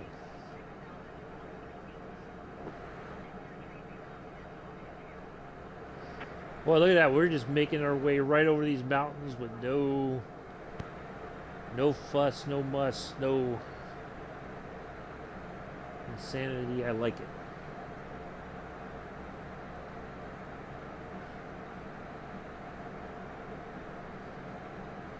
Alright, let's 72 nautical miles. There we go. And get back to Navigraph. Pull up our next navigation aid. Vortex there, right by Bangor, Maine. 11430. Alright. That'll be our next frequency once we pass the DME there.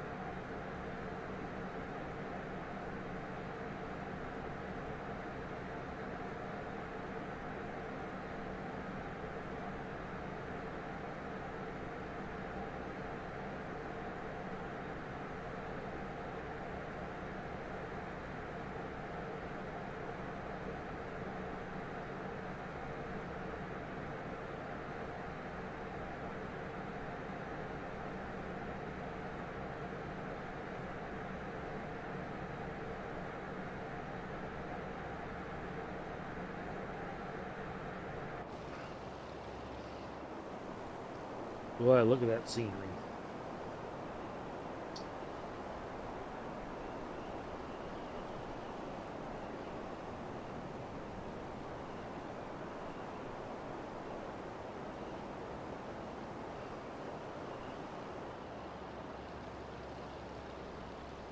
Got a nice little layer of fog here over the hills.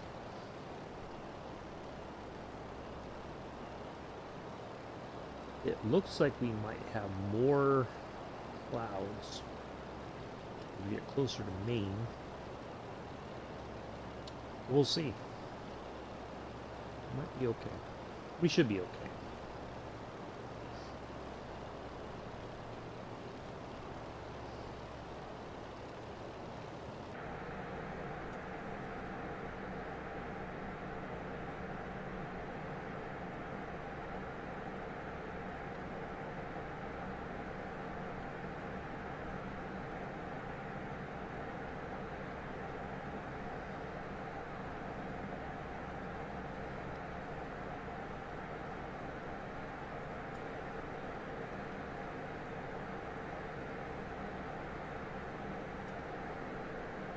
66 nautical miles.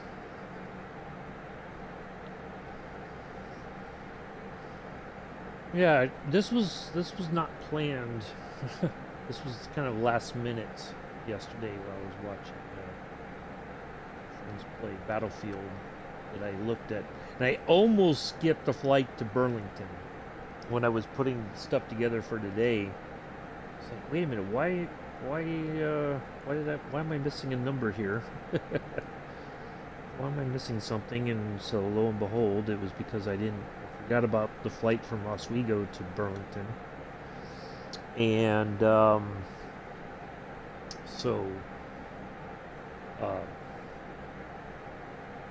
yeah, this was, I thought about it and I thought, oh, we'll just knock out 2 legs today. And that puts us in better position to wrap things up here next week. We should have, unless I really screwed up somewhere along the way, we should have landed in all the lower 48 states. So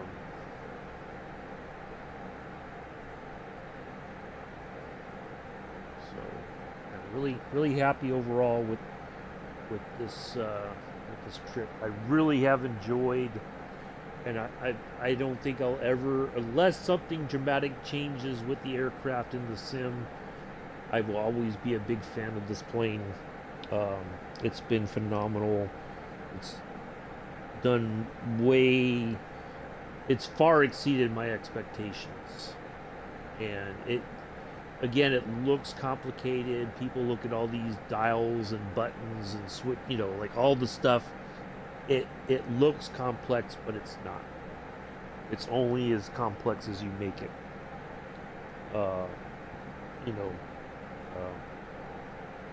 yeah, fantastic plane. Fantastic.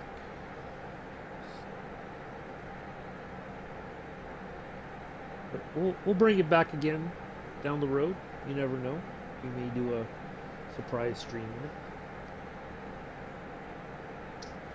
Next week, or the following week, not next week, the following week, once we're done with this trip, we may do and that might be on the 8th. It just won't. It'll be, time will be to be determined. I can talk. Blah, blah, blah. We may do a flying tour of San Francisco in the Cessna 152. We'll see. We got. I'd like to revisit the home area every so often. And we may do that. Maybe we'll do something different. Ooh, you know what we could do? Now that I think of it, we could do a flying tour of Yosemite. Yeah, let's do that. We'll do that. Now that I have the flight stick, I think I can do a lot more. So yeah, we'll take the 152 and we'll go through Yosemite Valley, and we'll check out Half Dome and El Capitan. Yeah, we'll do that. That would be much more relaxing.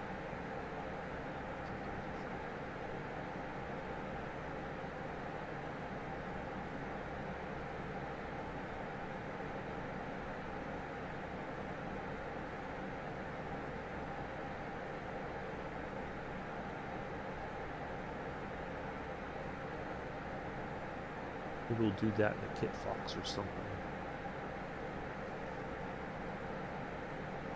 Who knows? Maybe we'll try to land on top of Half Dome, the Kit Fox. That'd be interesting. We might be able to try that. It may not go well. It may not end well, but we could give that a shot.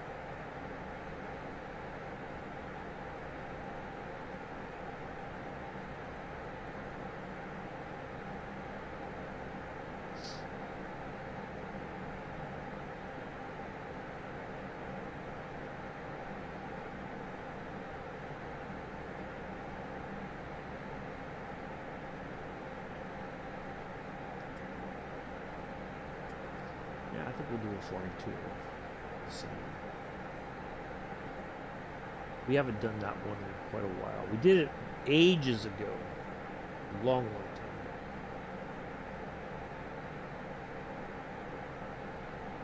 I think with the Kit Fox, at least it has an autopilot system that if I need it till we get to Yosemite Valley,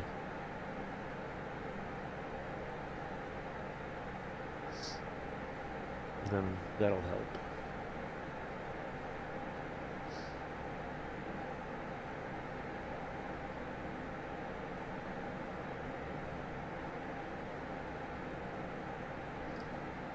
Just a little bit off path here, but nothing too severe, but I'm just going to bring it back to the right here.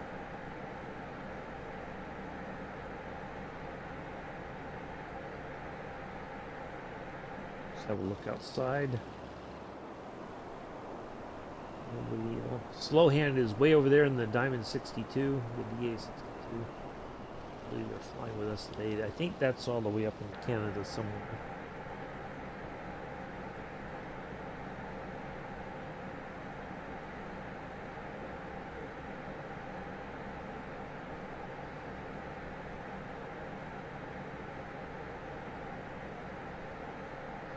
Yeah, I think that's what we'll do a couple weeks from now.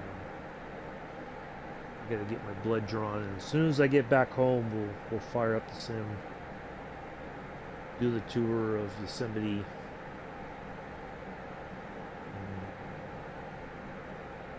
Yeah, that should be fun.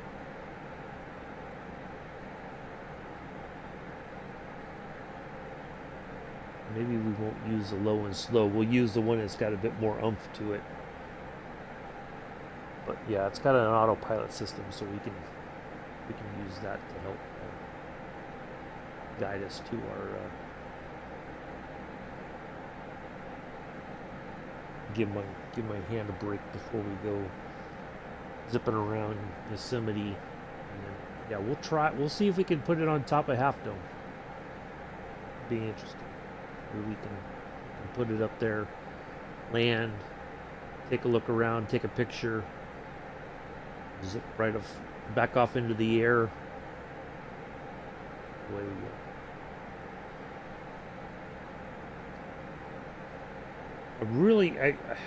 I know they're still working on it, and it may not be until the next sim update 13, which isn't until like August or September this year. The bridges, I'd be really happy if we finally get some clearance under some of the bridges. I know as soon as I know that the area underneath the San Francisco Bay Bridge and the Golden Gate are much clearer, much more open than they are right now, I can guarantee you, once I know that, we are going to hop in the F-14 and do some bridge flying in the Bay Area. Don't think we'll ever be able to get under the... I'd be surprised. I mean, there's an area, the San Mateo Bridge, there is an area above the water, but there's not... I don't think there's a wide gap that we could get the F-14 through there unless we were on our side, flying that way. Maybe we could squeeze in that way, but I don't think. Dumbarton Bridge, absolutely not.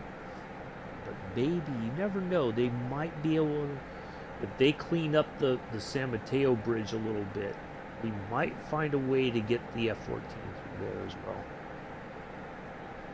And we'll try to do the Oakland Bay Bridge, the Oakland side that goes from Oakland to Treasure Island.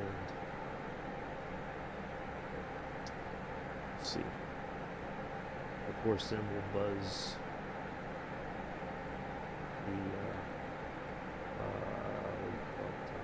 Alcatraz.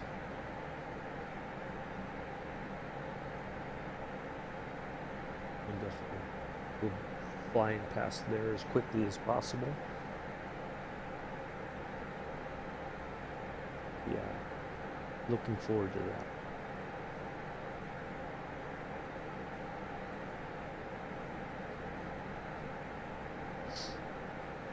I don't like the design of the new Oakland side of the Bay Bridge. It doesn't fit with the San Francisco side. At least the old Oakland Bay Bridge did kind of fit with the San Francisco side. Now it's like two.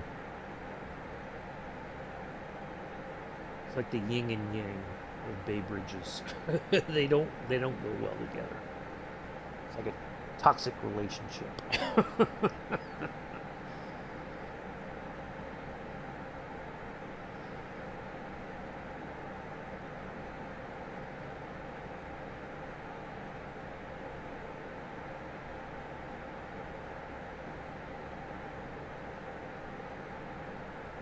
Just notice the handle's different. They're on the left side. I just noticed that. I don't know if that's always been there, but I just noticed that now. Alright, let's see how much farther we got to go. 43 nautical miles. Well, thank you again for everybody who's coming out today. Greatly appreciate it.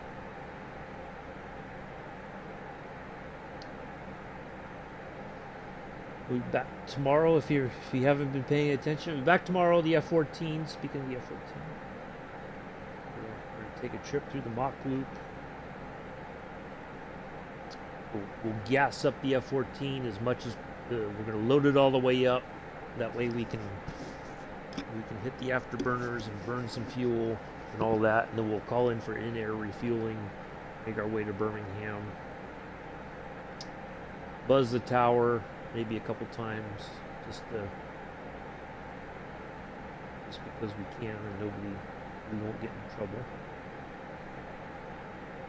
I remember years ago when the F-14 came out, my first, I decided, I was like, you know what, I'm gonna fly through downtown Las Vegas. Oh, somebody was not happy with me in the chat. Ooh, they were. Why are you doing that? What are you doing? No, you can't do it. It's a sim. Do what I want. The FAA isn't gonna. There's no FAA regulations. In the sim, you can have the kind of fun that you want to have. If you don't like it, you don't have to watch. I forget who it was. Boy, they were not happy with me. Alright, let's have another look outside here.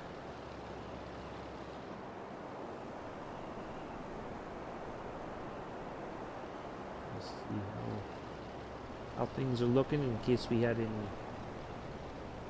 anybody join us.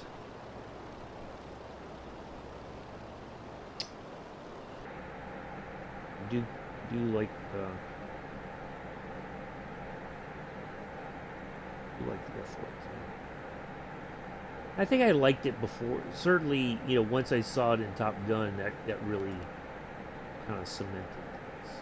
Oh, if you are I'm trying to think of how I bought it.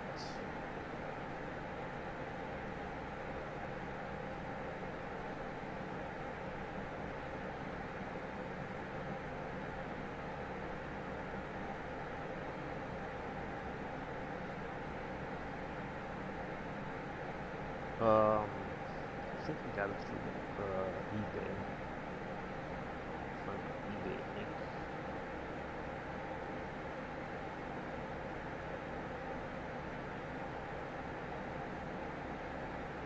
Ooh, people must like performance shows. Okay.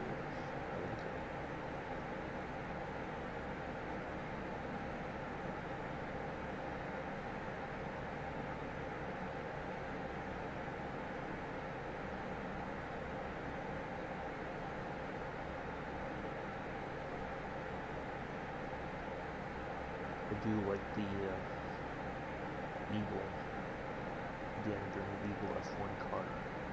Absolutely amazing. I got to see it once at Laguna Seca years ago. Let's see if I can find that book.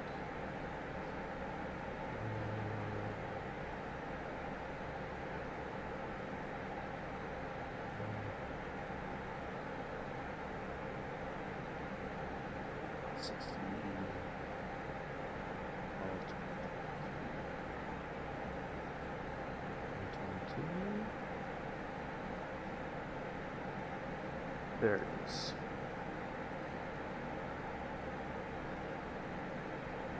If you like to learn about the F-14 in particular, or if you're a model builder and are just looking for more information about the aircraft,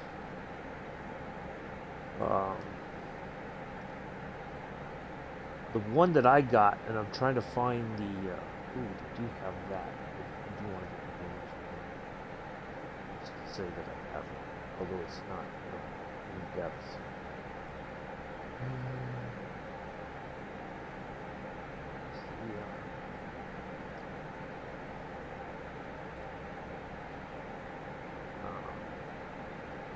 Anyway, it's a book. It's called the War Paint series. They if you just Google F-14 War Paint series, it should give you the link. You can find it. I think it's generally on eBay. I looked on Amazon and I don't see it. It talked in the back of the book. It has all the F-14 Tomcat squadrons from the time that the aircraft was entered into service, the A model, the B model, and the Delta model, D model, up until the aircraft was retired. All the different carriers, whether they were on the Atlantic Fleet or the Pacific Fleet, all kinds of different stories about the development, stuff like that. So, and also, I watch them on YouTube also, but it's I'm trying to think if you look, let me see if I can find one of his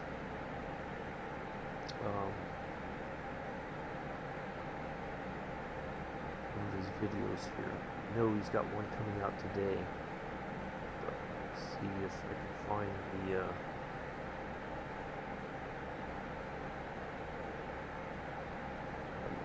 Ward Carroll. I'll grab a link to his YouTube channel here, and I'll put it in the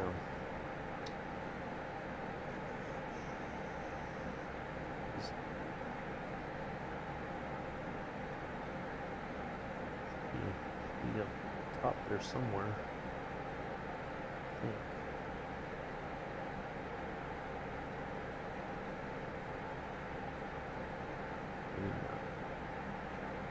I never know how the listing works over on YouTube when you have everybody you follow.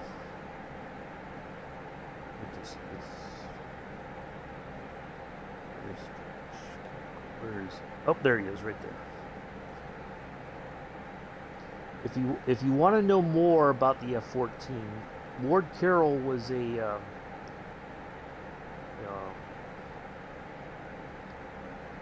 backseater in the F-14, a RIO, radar intercept officer. So he's got plenty of F-14 stories.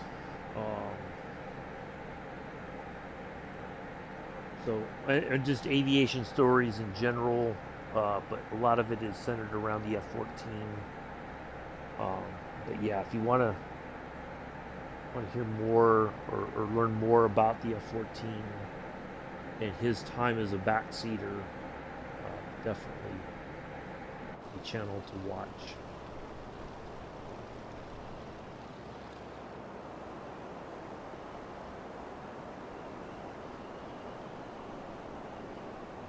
Do check him out.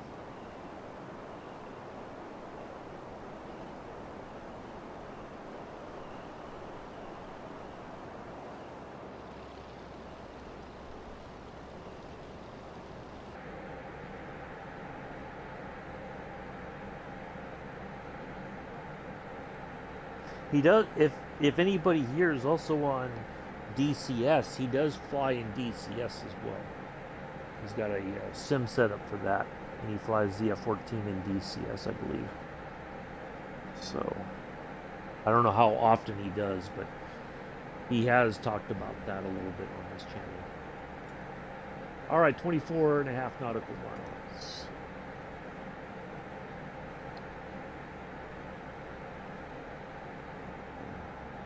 Dealing with, looks like we might be dealing with ads right now.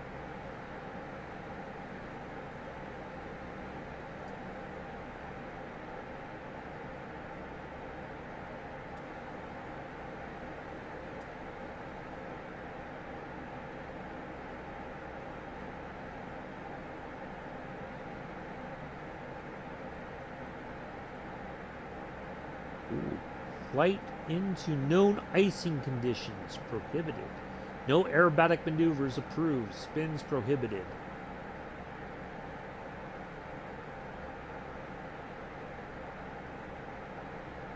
Airplane rolls without warning. Now we know. Noise after battle.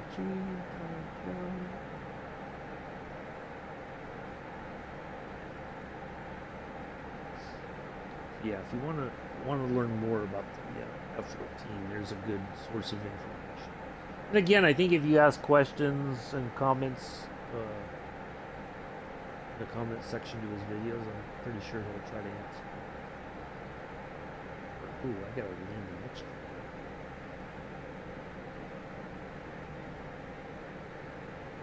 I forgot about that.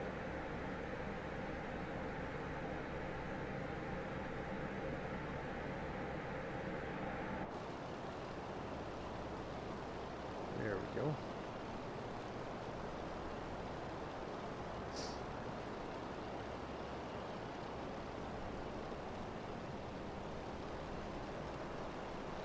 I think it's gone quiet in the chat. That's alright.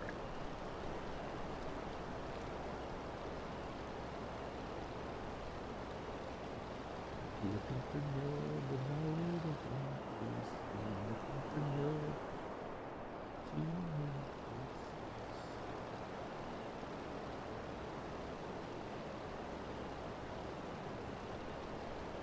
But I did see earlier as we were, when I was planning the flights this morning, or making sure that we were all set to go, there's an area up north, and I don't know if it's in America or if it's up in Canada, called Cornwall. I was like, wait a minute. Nick went to Cornwall, but I don't think he went all the way across the Atlantic to that Cornwall.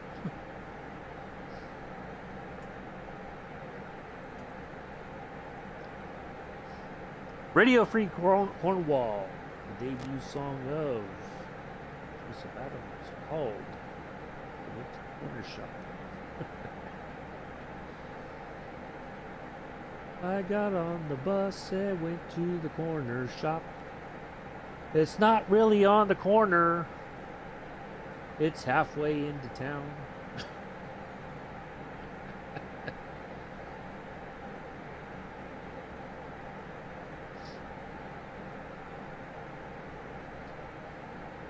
Joseph, I have to tell you, if you have to get on a bus to go to the shop, that is not a corner shop.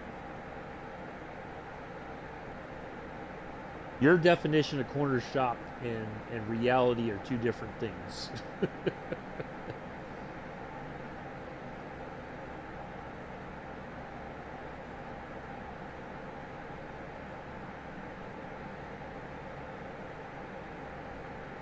Alright, let's make sure we are set to change our frequency here in just a moment. 11480. 114. We have 16 nautical miles to go to our DME. We've got our next large chunk of distance there ahead of us. I think it's 100 nautical miles, is that correct? Yes, 100 nautical miles.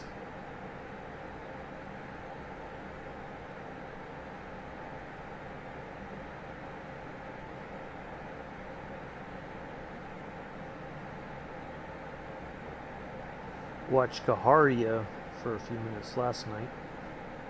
Hey, Infidel Farman, how are you? Nice to see you here. Welcome. We are on our way to Bangor, Maine.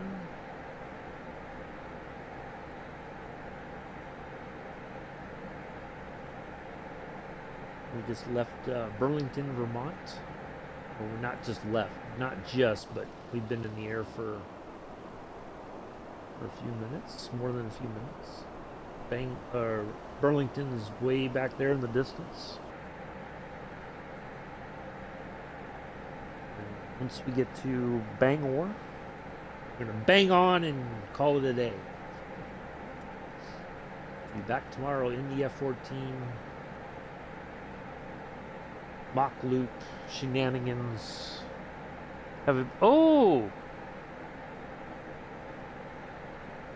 make it. My flight has been. Oh no, that's not good. Well, hopefully you make it. Hopefully it goes well. Hopefully they understand the delay and they don't hold it against you. I don't know. Maybe they can do a Zoom call of some kind, perhaps. I don't know, but hopefully it goes well for you. Hopefully it gets sorted and you make it. Hate to see you lose out on that opportunity just due to things out of your control. But, yeah. Bit of live weather here. We got a huge cloud patch. Maybe a little bit of low fog still. Hasn't quite burned off yet. This area.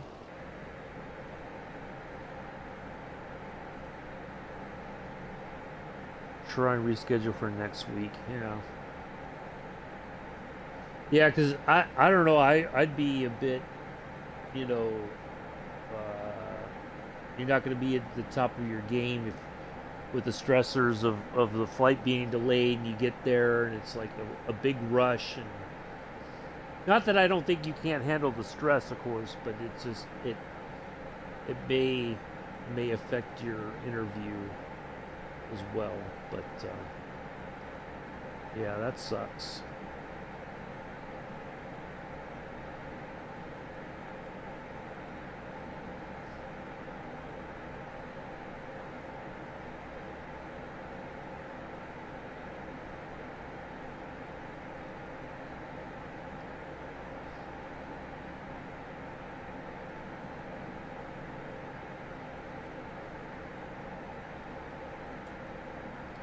.7 nautical miles.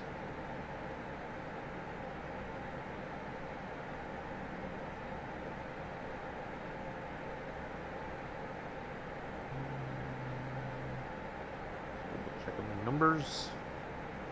Yeah, hopefully so.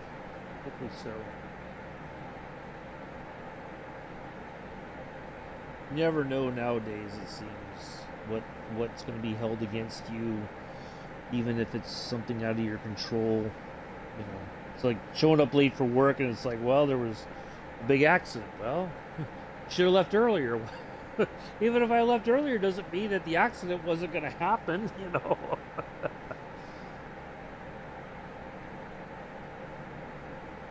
Or I did leave early and the accident, there was still an accident on the road. There's nothing I can do about it.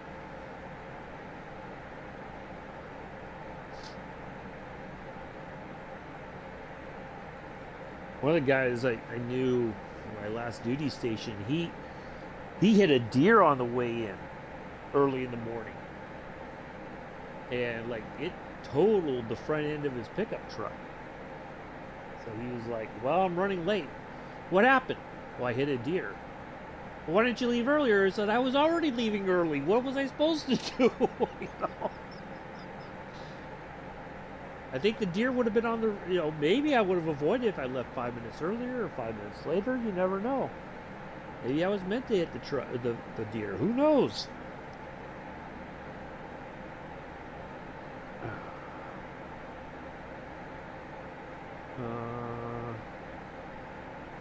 It is there. Oh.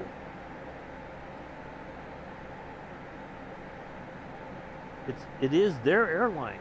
Yeah. Oh, that you're interviewing with that has the delay. Wow. Yeah.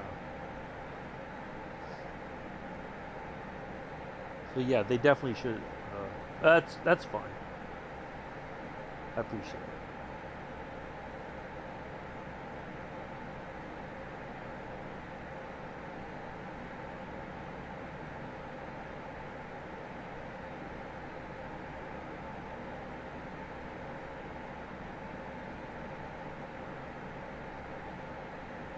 Oh,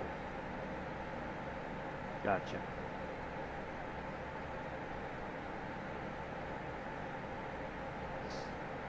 Wow.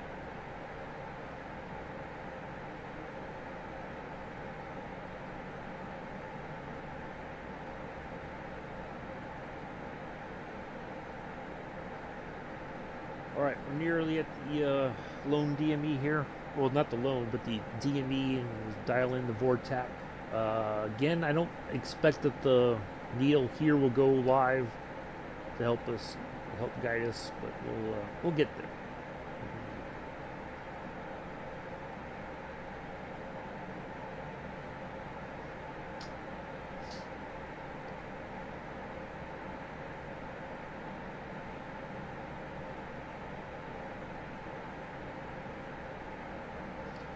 You know, it's too bad that it almost seems like the days of a regional airline outside of, the ones that are regional services that are done by, big corporate uh, names like Delta or United or whatever, for instance. Um,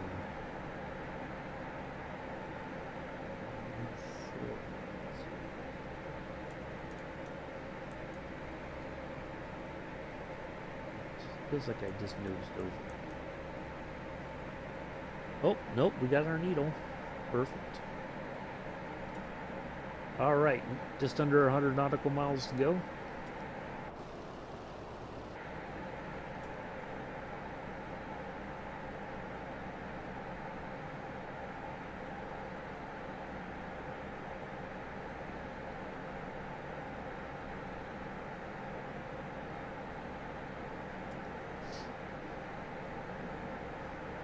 Um, that you can't find a job with like a regional, a independent regional airline that would appreciate you more than these larger airline conglomerates, you know. And they just all quietly bought up other failing. Like I didn't know Delta basically bought up Pan Am's. Oh, they pay less. Ah, okay. Yeah. That figures, yeah, because they don't have enough flights to probably to warrant a reasonable pay for what you do. But yeah, it's yeah, that's the drawback. You got to go to work for one of these larger airline corporations, and yeah, the pay might be good, but you're kind of lost in the sauce. You know, uh, you're just a smaller cog in the bigger wheel. You know,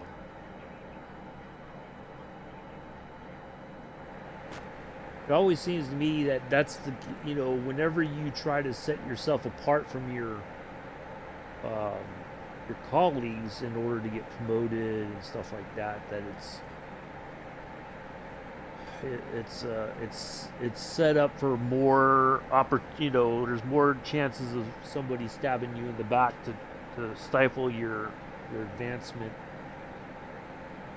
um you know because I know, like, when I worked at the hospital, for instance, everybody was all excited for me to be there, right, when I first started as a transporter, right. After 6 months, I could apply for. Oh, okay, gotcha. Yeah, I guess I could see that they would have like a probationary period. They can give you basically the new guy job. They don't want you to be you know, all the, they want to, I guess, kind of get a feel for how you work and all that. But so yeah, I was excited at first, kind of, when I finally got a job at the hospital, and it wore out very quickly because there was stuff that was going on that I'm just like, why are we doing this?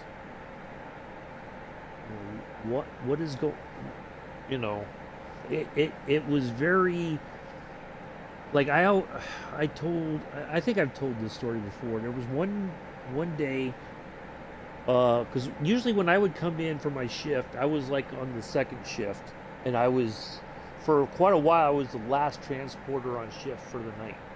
After I would leave, it was basically up to the ER nurses and the aides on the floor. They had to take care of all that, moving patients around or bringing them down for if they needed diagnostic imaging in the middle of the night, right? If something were to happen. And so there was one day I came in, and we were waiting, and usually what they would try to do, like on a Friday, they would have like a bunch of people be brought down to have some minor surgical procedures to put in, like a stent, or all kinds of stuff, right? But I think that day we were either, there wasn't a lot going on, which is a surprise on a Friday, because usually Friday afternoon for quite a while it was busy. But there was nothing going on, and so they called over the radio. Somebody was in the lab at the front of the hospital. They had gotten their blood drawn, and something came up on the blood draw that the doctor for that patient was like, we got to admit them right now. Don't take them to the ER. Take them to this floor. We're doing a direct admit. So they're asking for somebody to take the patient up to the floor. And I'm sitting there going like, okay. And nobody's moving. Like, nobody just jumped up. I think by the second time they came over the radio, I was like, fine, I'll go. Why are you going? I'm like, it's a patient. They're asking for help. That's what we're supposed to be doing, right? It's a hospital. Call me crazy, but I'm pretty sure we're, if we were like swamped and we were just busy getting patients and taking them back up, then that's a different story. But we were just all sitting there in a little office doing nothing. Boy, did I get a dirty look, because I went down there. The patient was in a wheelchair. I said, where are we going? Took him right up. Yeah. I'm just like, you guys can't be, you got to be kidding me. If we were swamped already with other stuff going on, that's one thing. But if we're not doing anything and they say, can somebody help us out and get this patient directly admitted to this floor, and I asked, do they need a nurse escort? Because I was going to go grab one of the diagnostic imaging nurses and say, hey, can you come with me?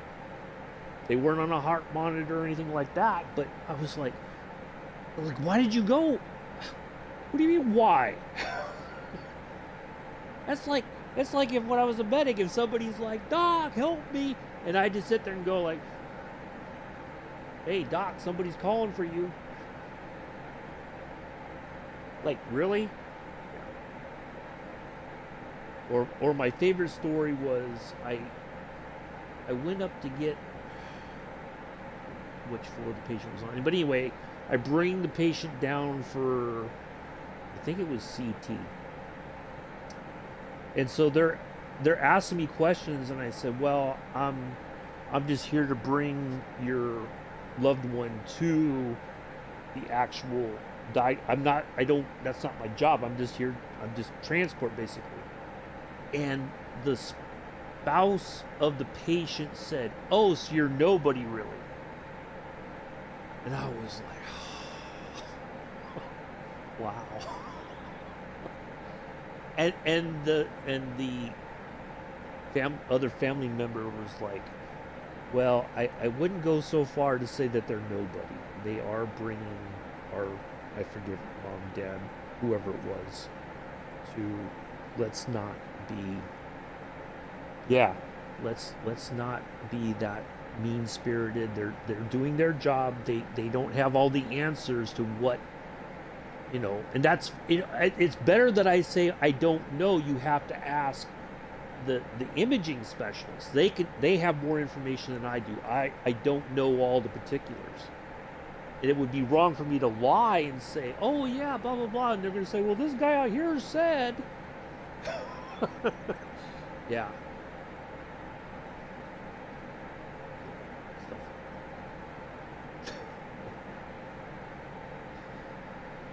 Good old ultrasound would always wait all day. I'd be getting ready to go home. Can you bring this patient down from the maternity ward? We have to do an ultrasound. Well, I'm supposed to be leaving. Well, can you at least bring them down and I'll bring them back up? And then the worst part would be if they wanted me to do bring somebody down for ultrasound, and then it was like, oh, by the way, the patient's on a heart monitor. And I'm like, well, now I got to stay with the patient. I can't leave.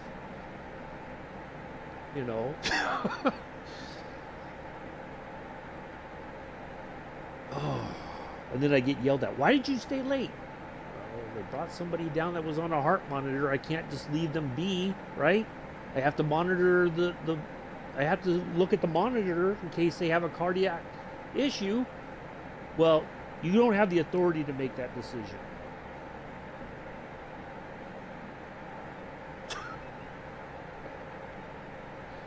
Gee, I used to have some, like if a doctor I used to work with said I could be, take care of 30 people and look after their health and welfare as a medic, I think I kind of know when something is serious and when to ignore it, right? But if somebody's on a heart monitor, if I had left that patient and they had a cardiac issue and all hell broke loose, they'd say, why didn't you stay with the patient?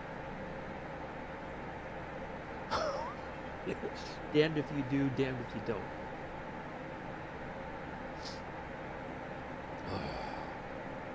Good times.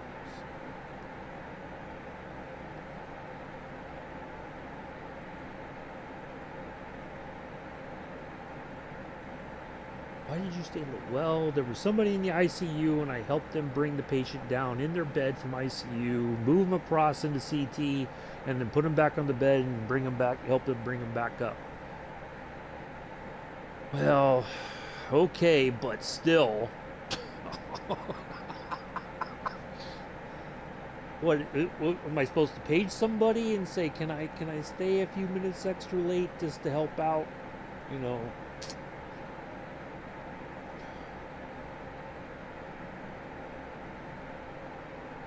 Get treated like an imbecile.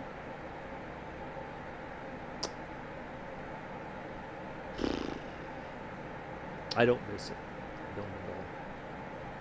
Matter of fact, when they did a CT on my arm after I broke it, the person working in CT, she remembered me. She's like, hey, how are things going? I said, oh, not bad. How about you? She said, well, not bad, but she said, you haven't really missed anything since you've been gone. So yeah, I kind of figured that would be the case.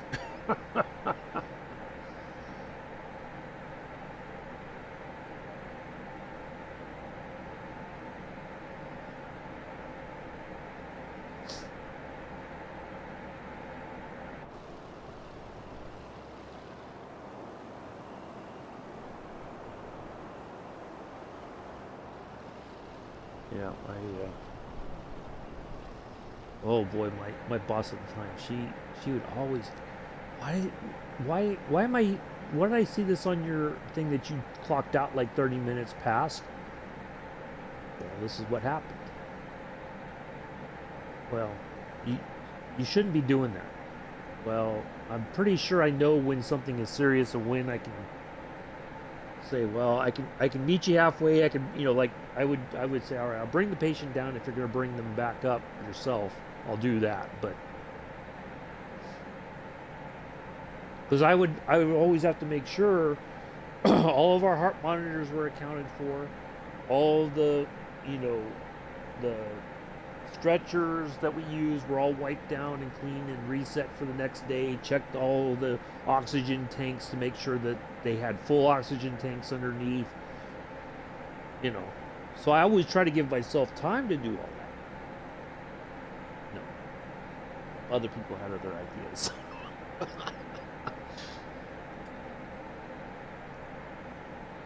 All right, 71 knots. Almost there. We're almost done, folks. We're getting there.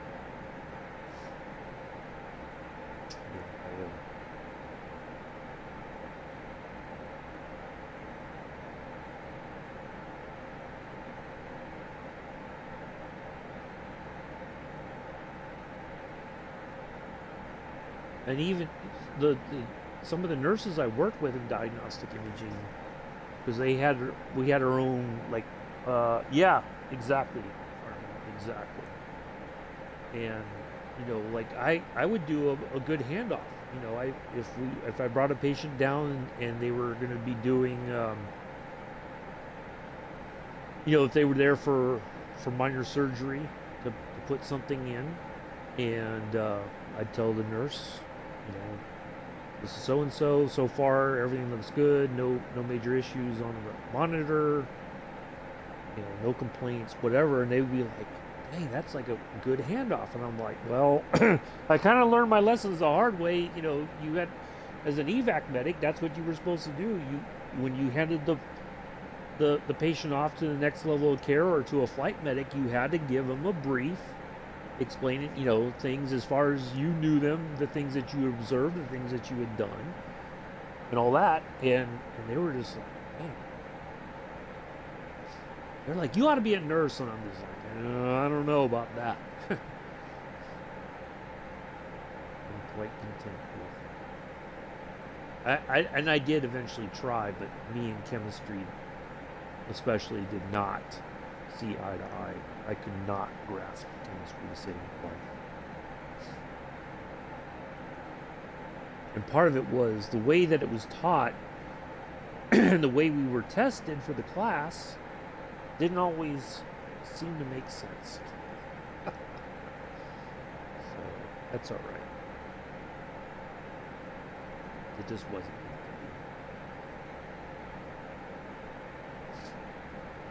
All right, I think I'm going to take one more quick break, and I'll be right back, and we'll be just about done with our flight. Be right back.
Alright, I just saw that we updated our 3028. Is that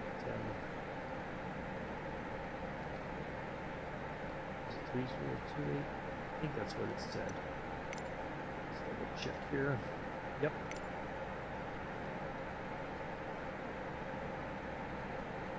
Yep. Alright. Perfect. Yeah, the one thing that I remember that I was just thinking about when I was using the restroom real quick.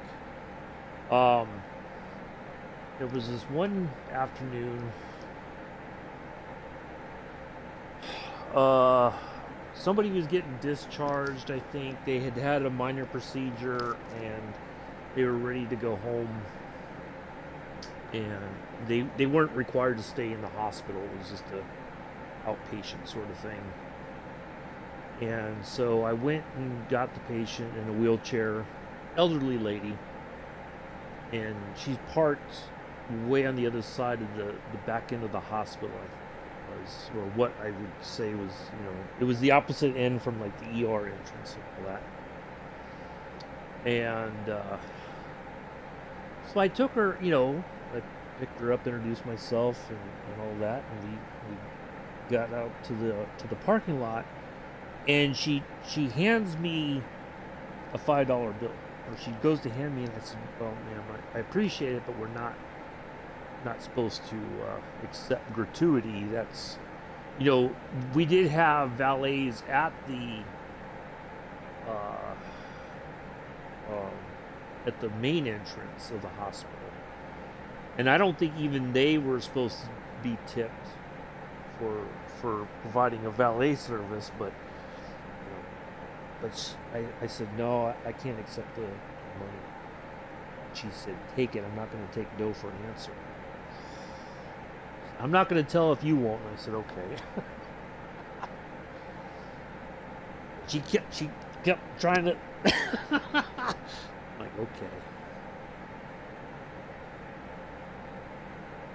Like, well, there's some extra dinner money tonight. If I can run down to the cafeteria and get me a burger and French fries for dinner.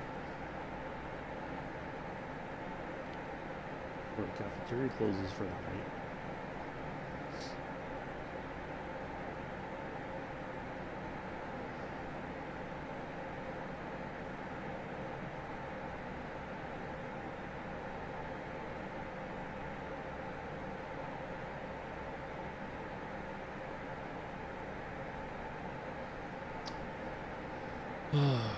Good times. Good times. Not really. There was a few good times, but not really.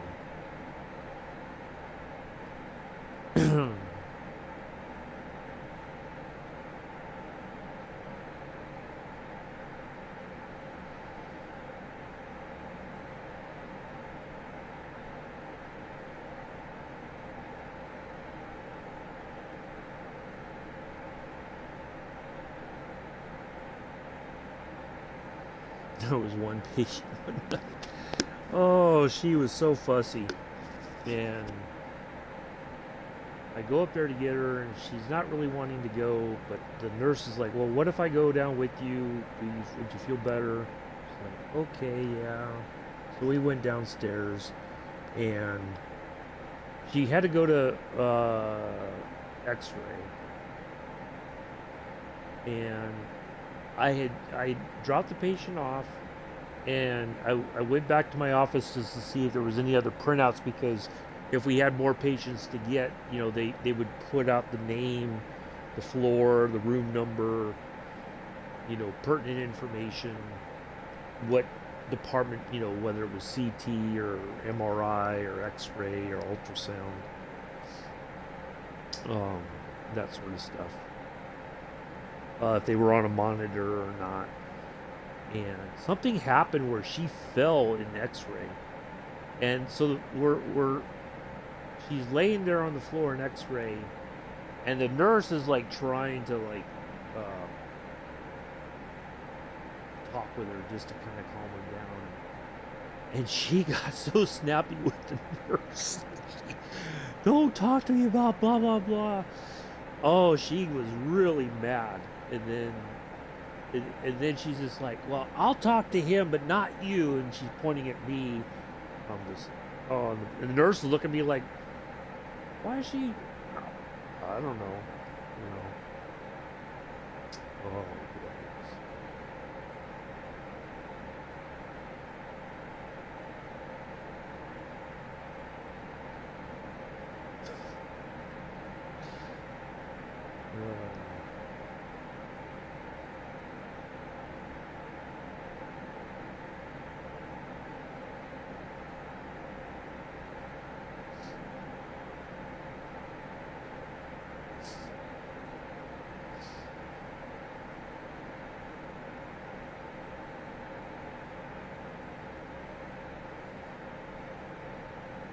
sure to keep the controller. I gotta plug it in after I'm done, I think. Let it charge up so that I have a fresh controller for farming with Mick tonight.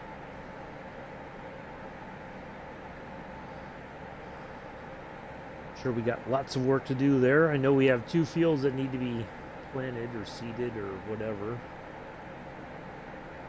Get going on that as soon as we spawn in. We got work to do.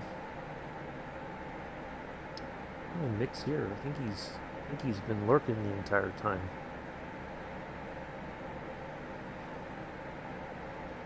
All right, I'll be here. We got plenty of flying left. Fireman, still got quite a ways to go.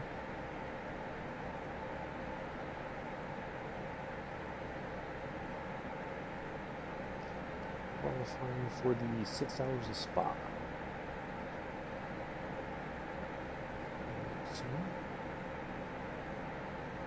Ferrari finally got a 2nd place the last race, so they're closing in, but they were a lap down to the villains of the piece, aka Toyota.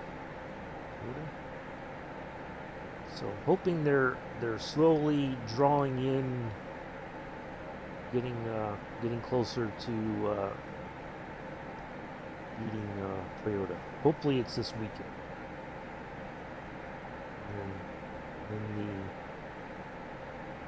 then the complaining will begin.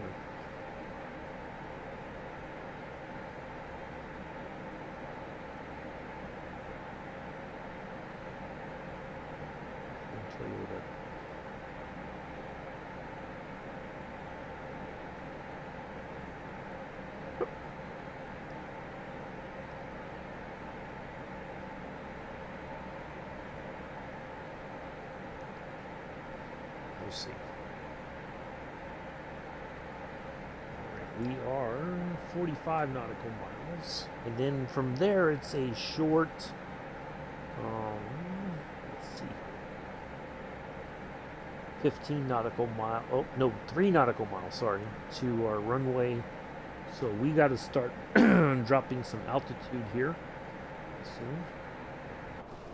Currently hovering at about almost 11,000 feet. I think we're going to go ahead and get off the throttle a little bit. Start our kind of initial descent there.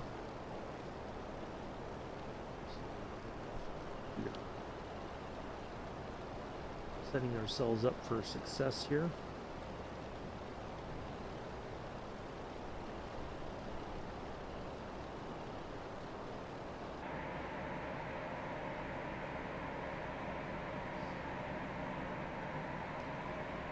Today's flights have been brought to you by Parasox Airline. Parasox, just because you have a pair of socks does not mean you have to match. Airline CEO, President, and pilot, Ruffy Tam will show you. Wow. Already talking to Bangor approach, and we are 46 nautical miles away.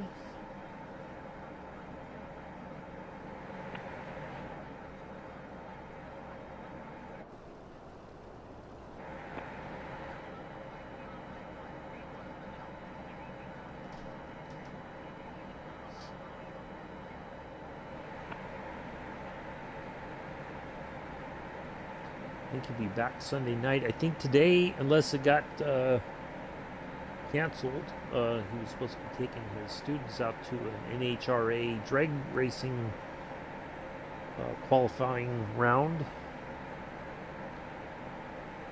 He'll be back Sunday night.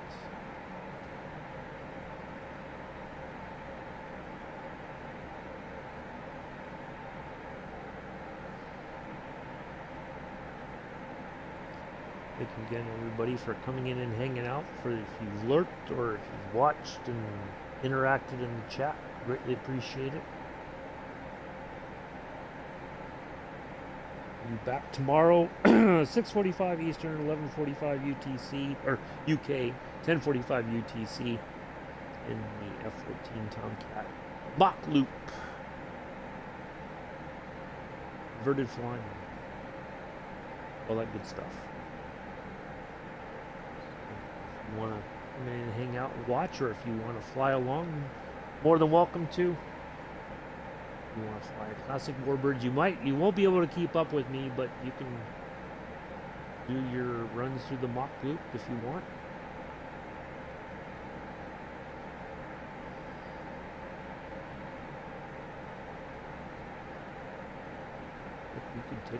You could take a Cessna 152 through there if you want.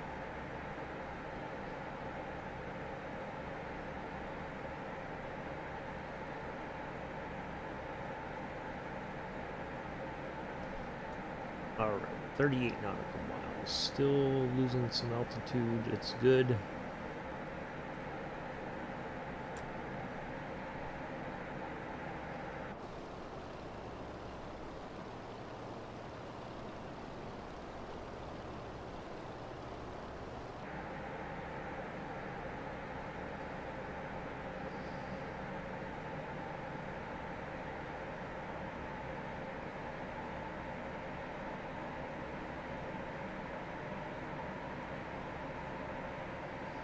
I think we can go ahead and see if we can talk to them and so we can get our landing instructions here.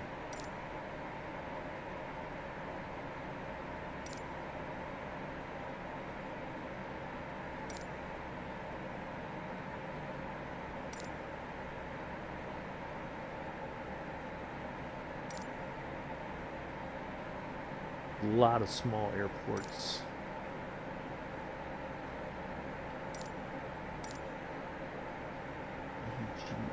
Is what we're looking for.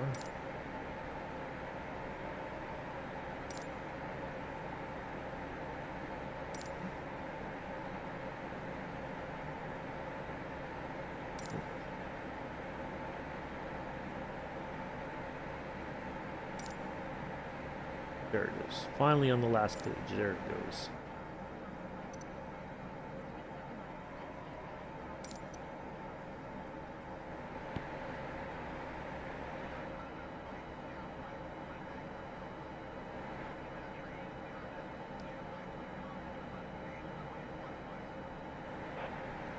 You got it.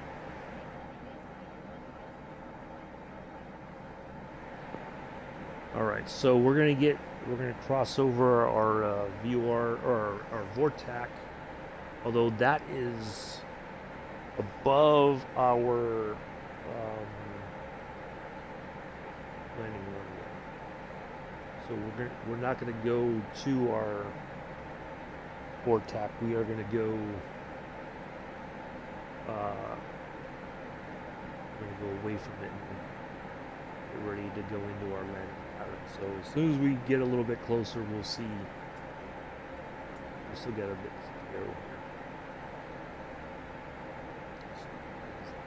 to go. Oh, nice. Good job. Well, hopefully it goes well for you.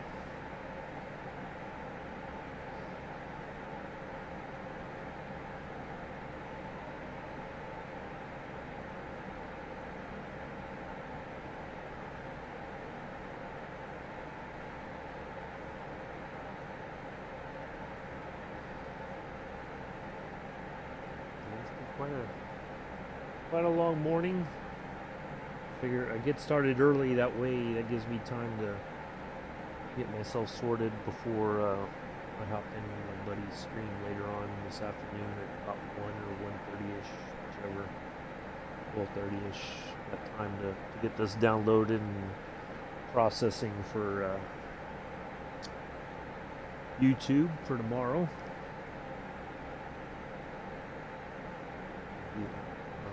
Hey! Speaking of Scruffy Town, speaking of the Parasox Airlines CEO, president, and pilot, there he is. How are you, Scruff?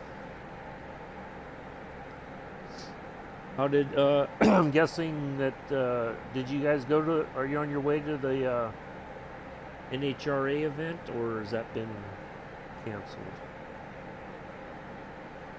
Hopefully it hasn't been canceled, because I know it sounds like it was going to be a fun time for you guys. But stuff does happen. I remember Was it the year we called it off? Supposed to, oh, darn, that sucks. I remember the year that they called it the Grand Prix of Nations, A1GP. They they held it one year at, I think it was like the first season or so.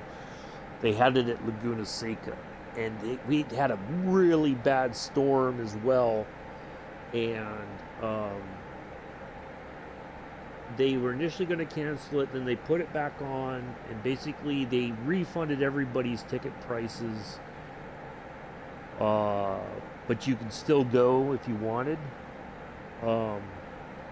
The track was a mess, just like it had rained so much that the gravel had washed onto the track at Laguna Seca, and they had to, so they spent part of the morning trying to clear all that off and get the track, like,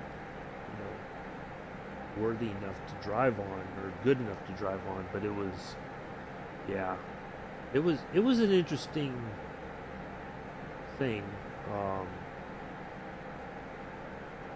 but yeah, there was hardly anybody there. Like, it was the one time I think I went to the track that I got access that I normally wouldn't have gotten. I think kind of like it was just there was a corner where I was able to kind of sit, even though I didn't have like a media pass. It was like I was still behind the wall, but there was enough of a larger opening that I could get some better shots of the cars as they went through. Yeah, it was just a mess of a weekend. They would be drawing the track and hardly any actual race. Yeah, you're probably right about that.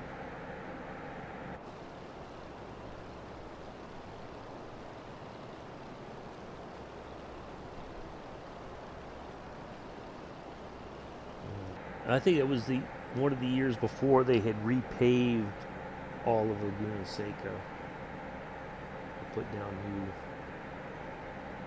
new tarmac, whatever, and boy, it looked so much better once they put the new pavement down.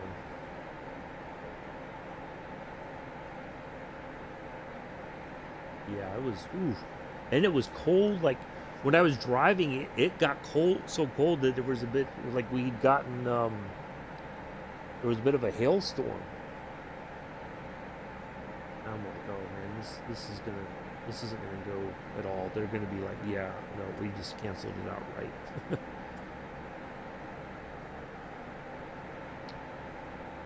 Yeah, they had like the big jet blowers were out drying the track. They had like the almost like the street cleaner machines trying to get the gravel off, and they were able to do it. They got it, but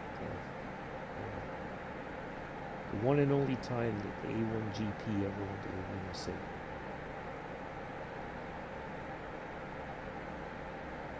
I don't think that's a series anymore. I think it kind of fell apart, unfortunately.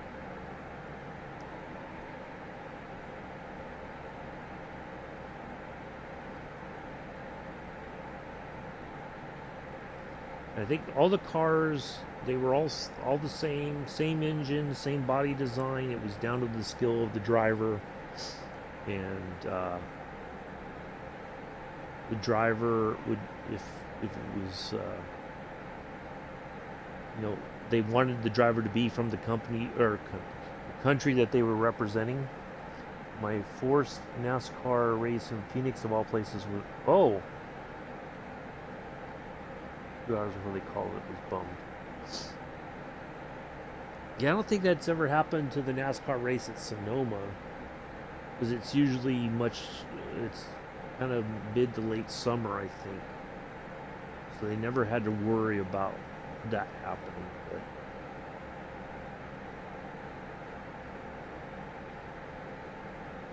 it would be foggy, maybe a bit, get a bit of the wetness in the air from the fog, but otherwise, yeah, it was a bit That would be the worst of it, I think. And is enough. They would always send out the support series to kind of just run the track, and that would help dry it up before, like, the main, if it was NASCAR, for instance, or IndyCar, they'd always wait to let the support series go out and dry the track for them.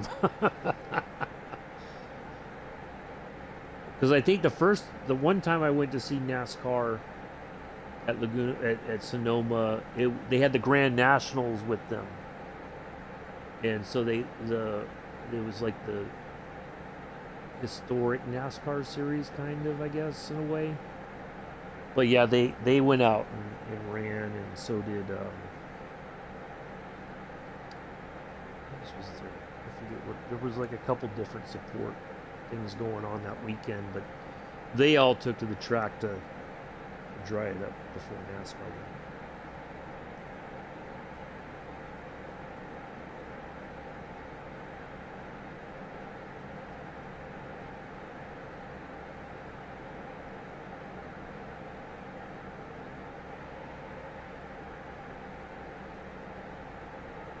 I'll never forget that, though. My buddy and I, he worked in the office next to mine at the MEPS. He was a Marine gunnery sergeant. And so I'd gotten tickets to practice and qualifying. So he went with me the day of practice. And because he was a big NASCAR fan. Big NASCAR fan. And so we wanted to go through the paddock over to the other side where the souvenir shop was for Sonoma Raceway. and the person, there was like a security guard, kind of, at our end of the paddock, and we were getting ready to walk. Oh, where are you going? Going on the other side, right over there. Oh, nice. And he's, no, you got to walk around. Are you VIPs, or no, you just, nope. You got to walk all the way around and get over there. You can't walk through here. Okay, cool. Thanks. That really put me off. Like, I could go through the paddock at an American Le Mans Series race, and the cars are more high-tech there than these NASCAR vehicles are, so you're not impressed.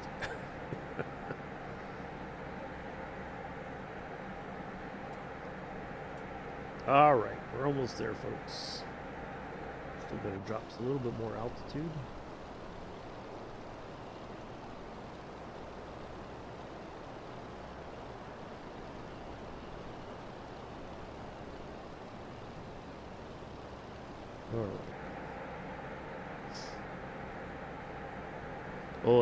Sonoma was just, it was so hot, and there's no, out in the stands around the track, there's like no shaded area at all. The only place you can find shade is underneath the main grandstands that are open for NHRA events, because it looks right over the drag strip as well as the regular racetrack. And there's part of it that, you've got a really good view of the drag strip there, where they take off from, basically. Oh, there's our pattern entry, parts of it. All right, let's get some flaps down here. So, slow them down. It was way more. That's okay.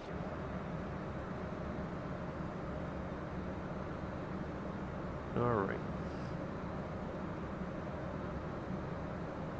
Yeah, but at least at Laguna Seca there was plenty of spots that had shade and all that for that you could find a place to get out the sun.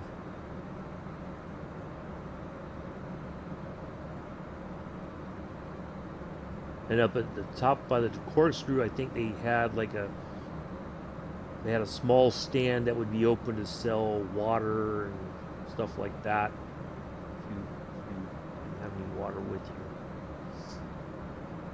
There was one year, I was like just spent. I hiked up to the top of the corkscrew, and they hadn't opened up the little area there yet for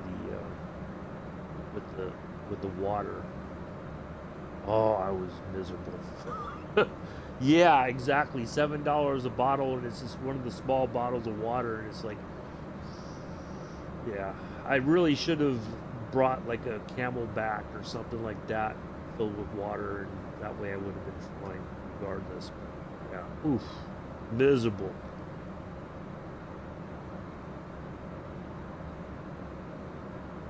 I mean that it even if you take like what they would consider the easy way up there, it was a hike. And if you're like hauling camera gear or whatever, you know, not like a lot of gear, but just, you know, you've got a backpack with your camera and a tripod or whatever, you got a couple lenses with you. It yeah, it can wear you out very quickly. Ooh, look at this crosswind. I mean,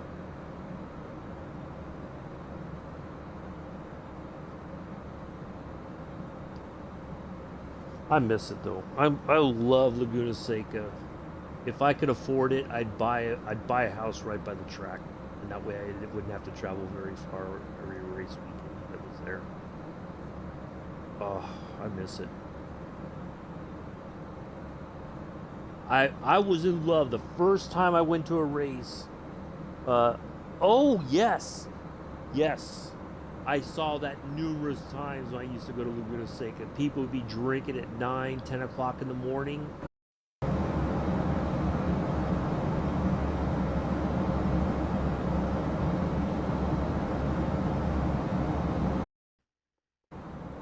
And all of a sudden, it's like it was nice and cool in the morning because the fog would still be there. But once that fog burned off, bam, you were just like, oh, just miserable. Idiots.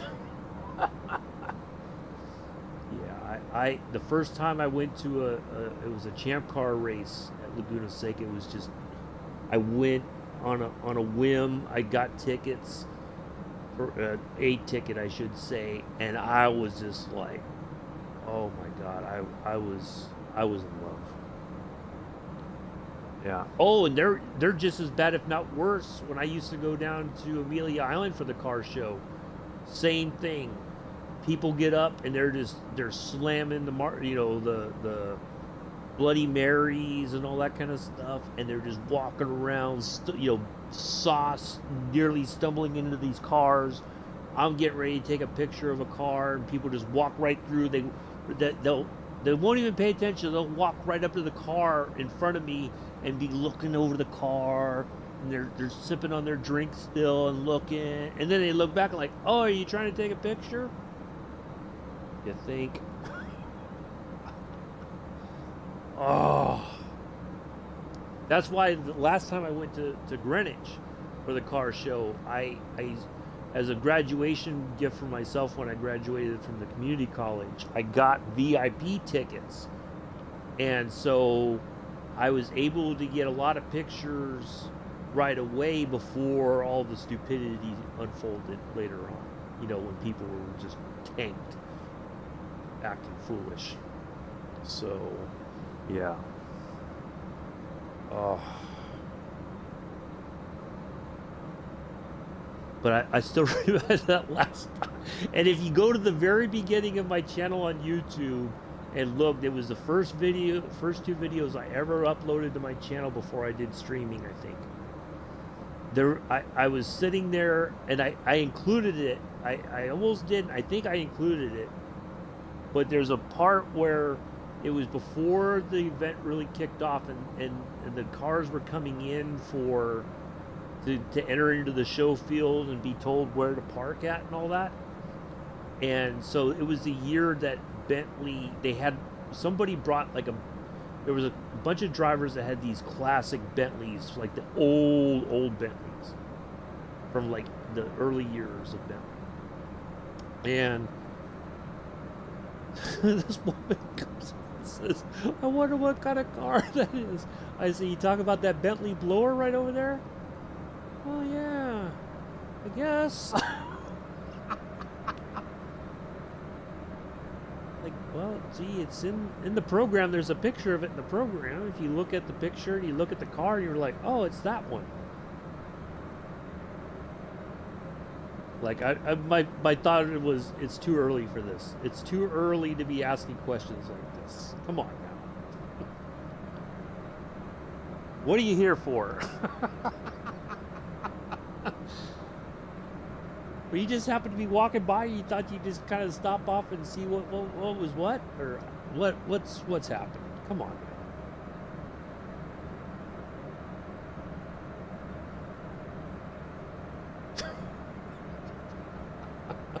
I was fortunate though, once I got in there, I did actually have one of the owners of one of the Bentleys that was on show.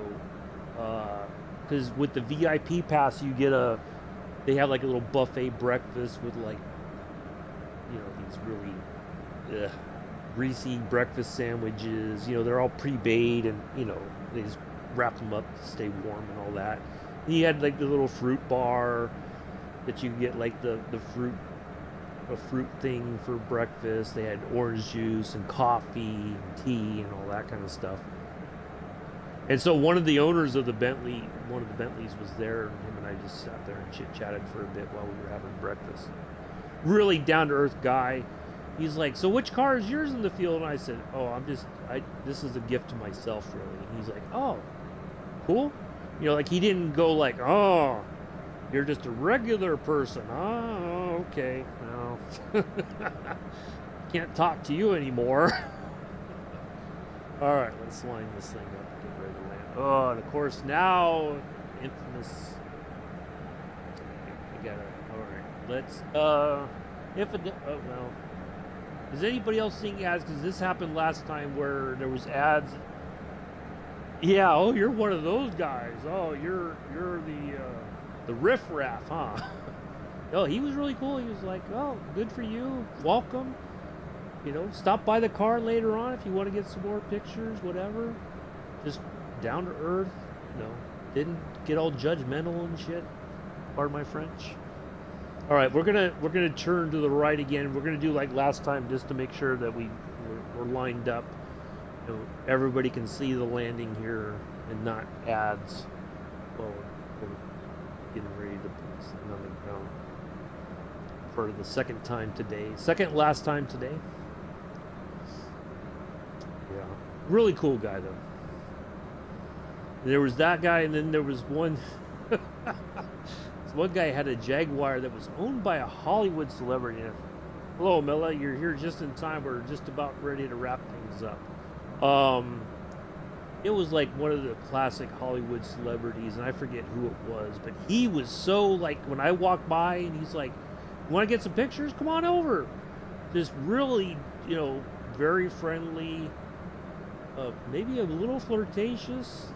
I was just kind of like, well, whatever, you know, but just, you know, any questions I had, any other pictures if I wanted, whatever, just, it's interesting, you find people like that, and but then there's other people that are very, there was one year I went to Hilton Head for the car show, and this couple had it, it was still an MG that they had bought when they got married, and the woman, the wife, oh, she loved telling the story about the car and the color, because she wore a dress that was close to the color of the MG, and she had her wedding ring, the stone was the same color, surrounded by diamonds. Oh, she loved talking about that story about when her husband proposed to her. And they were an older couple, but it was just like she was just happy to tell that story. of when they met and he proposed to her and they bought this car and it's been in their family ever since. And so yeah, you find people like that, and then you find people who are just kind of like my favorite driver as far as being Anton Brown. Didn't know that. I still say, I've said it before, the Corvette guys back in the day loved the fans. If they were coming to the end of the autograph session and there was still people waiting for autographs, nope. We'll be there in a moment. We got people to greet. They would take their now it goes. All right, we're gonna turn here. Yeah, just class act all around. I miss the days of Johnny O'Connell and Ron Fellows when they used to drive together. Yeah, oh, great times. Oh wow, I did not know that. I've watched some of the Top Fuel dragsters and all that, but I've never been able to watch it enough to, like, other than like Tony Schumacher and a few other drivers, but other than that, I don't really know. I think John Force was another one, and I know his daughter, I think, still drives. Yeah, but yeah, I've never been able to really get into it quite the way. Oh, there we go. So we have plenty of fuel to get do that little loop around. Make sure that the ads were not playing and everybody missed the second landing of today.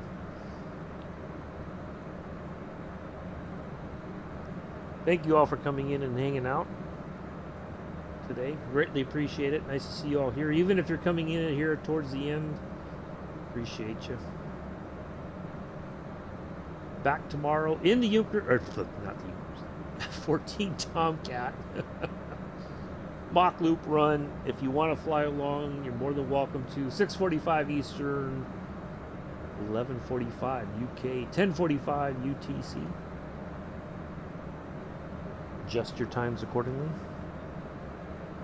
Yes, yeah. I really wish I got to see a drag race there at Sonoma. I never did, but that was always on. Maybe one of these days I'll still make it happen. But I would like to go to Watkins Glen if possible. I know they have like a historic race event weekend in September. I think still they do it. I would like to go for that to say I've been to the one. Hey, yeah, that's okay, Skip. How are you? Well, you get to watch the landing here. That's okay. Yeah.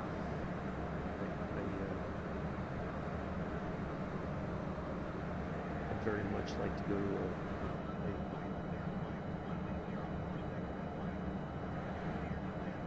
a trusty salute. All right, here we go. So we got a bit of a crosswind, it looks like. This is going to be a... Yeah, it always says that, and it's fine. I always manage to correct it before we set down.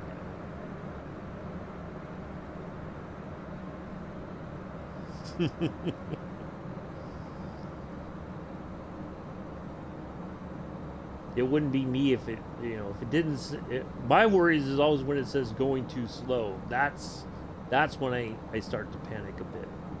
Because then it's like, uh-oh, I'm going to stall out here.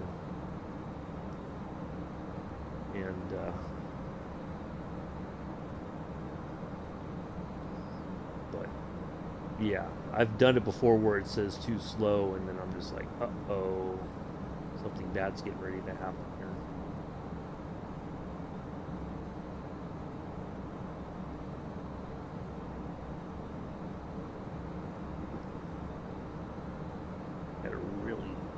Down in altitude here. We started climbing again or something. It's crazy how that works.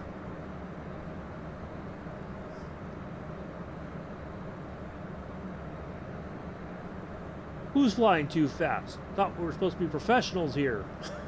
I gotta see if that's on Amazon Prime. I gotta watch Tin Cup again. Awesome. Cheech Marin. Love that movie. Anybody see who hit that shot? Thought we were supposed to be professionals here.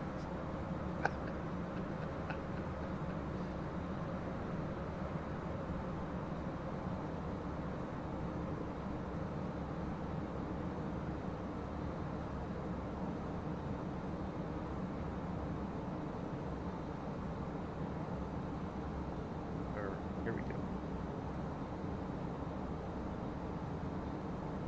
Plenty of runway here at Bangor. So we got lots of space to work with there. Yep, flaps are all the way down.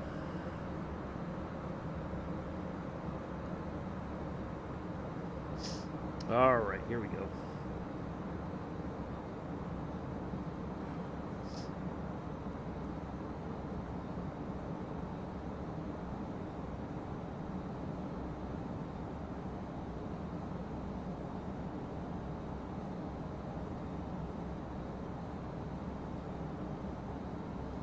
Oh, that's okay, Mella.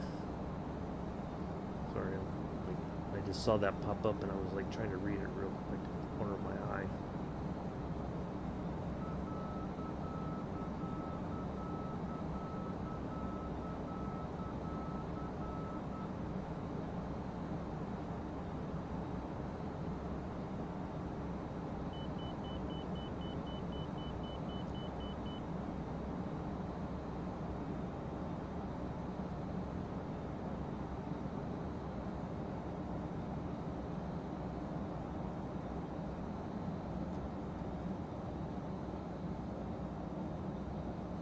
Little bump coming up.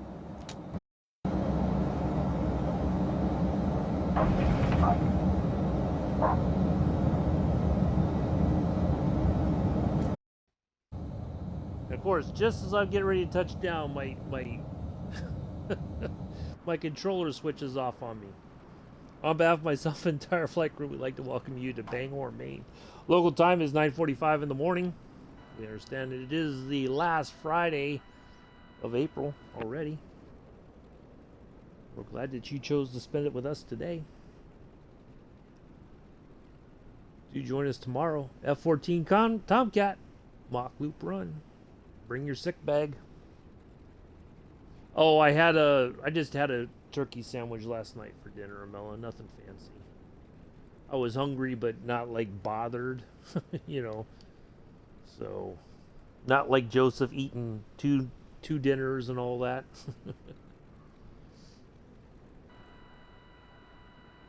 Yeah, can I get there first? I'll turn, I promise you.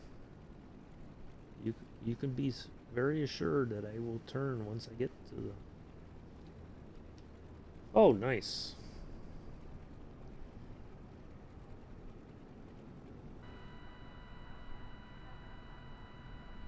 All right. There we go.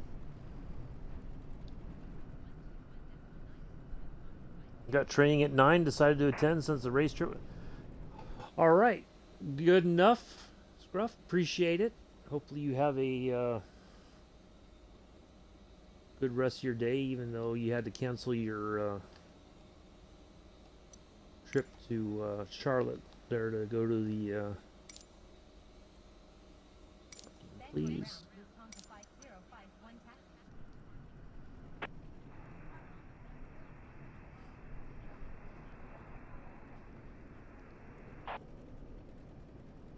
Alright. Let's look right over there.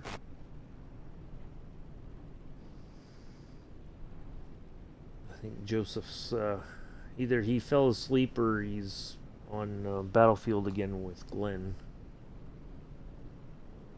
He had enough of one flight. He couldn't get through.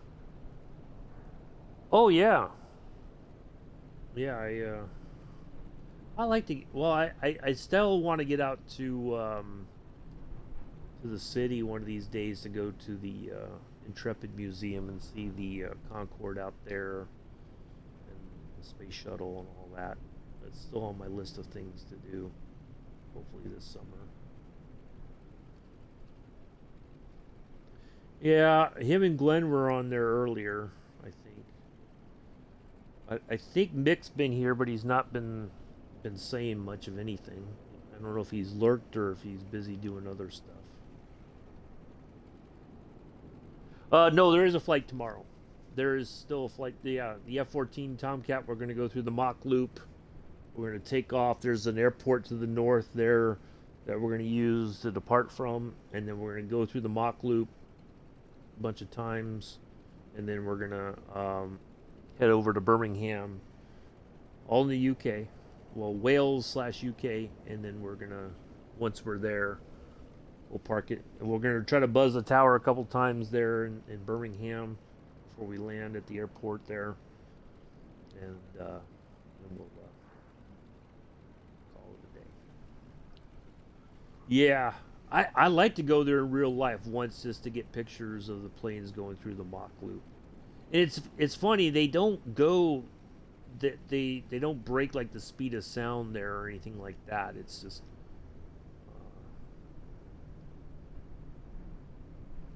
see, it's interesting. There's no jetway, even though I'm pretty sure this airport has like normal jetways. Because I've been through here a couple times, as I was explaining earlier.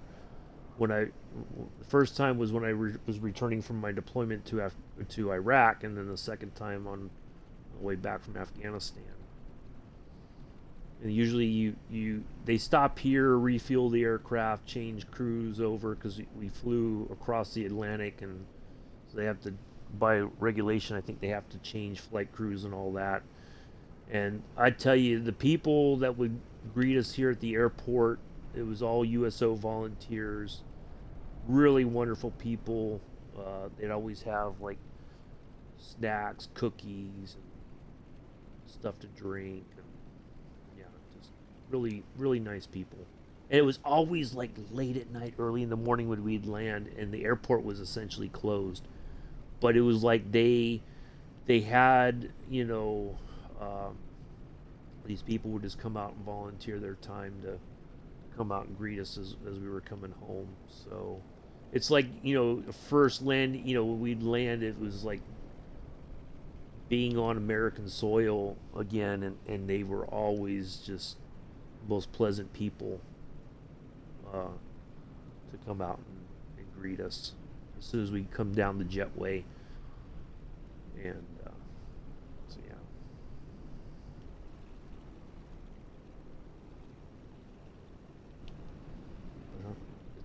This airport is not really up to date, I don't think, unless there's another part where the jetways might be. It might be over there a little bit, a different building, which is possible. So yeah, it's the only time I can say I've been to Maine is just stopping off in Bangor here at the airport.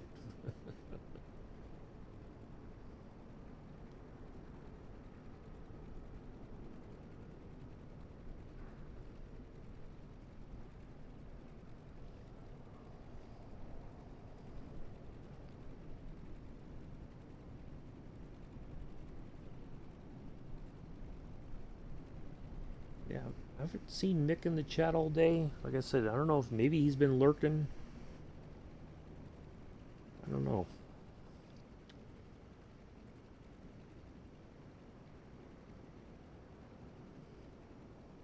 If he did say hello, I didn't see it, and it wasn't intentional or anything. So I don't know.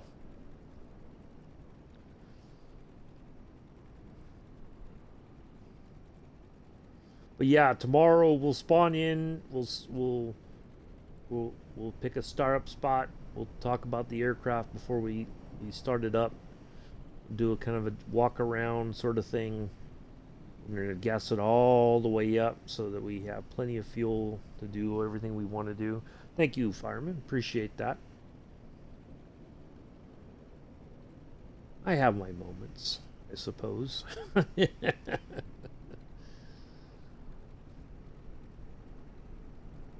Well, I wish you all the best on Monday. Hopefully everything goes better this time and you get to that interview and you get a positive response out of it. It leads to better things for you.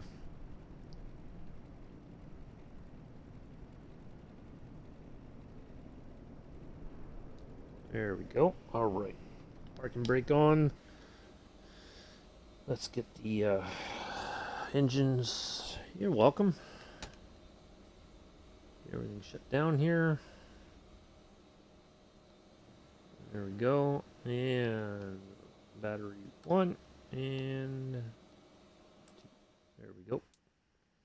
Ta-da! An hour 43 in the air. Nice. There we go.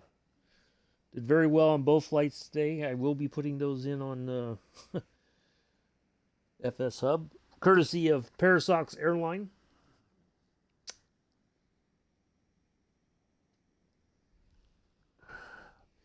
So there we go, folks. I'll see you later, Infidel. Fireman, appreciate you.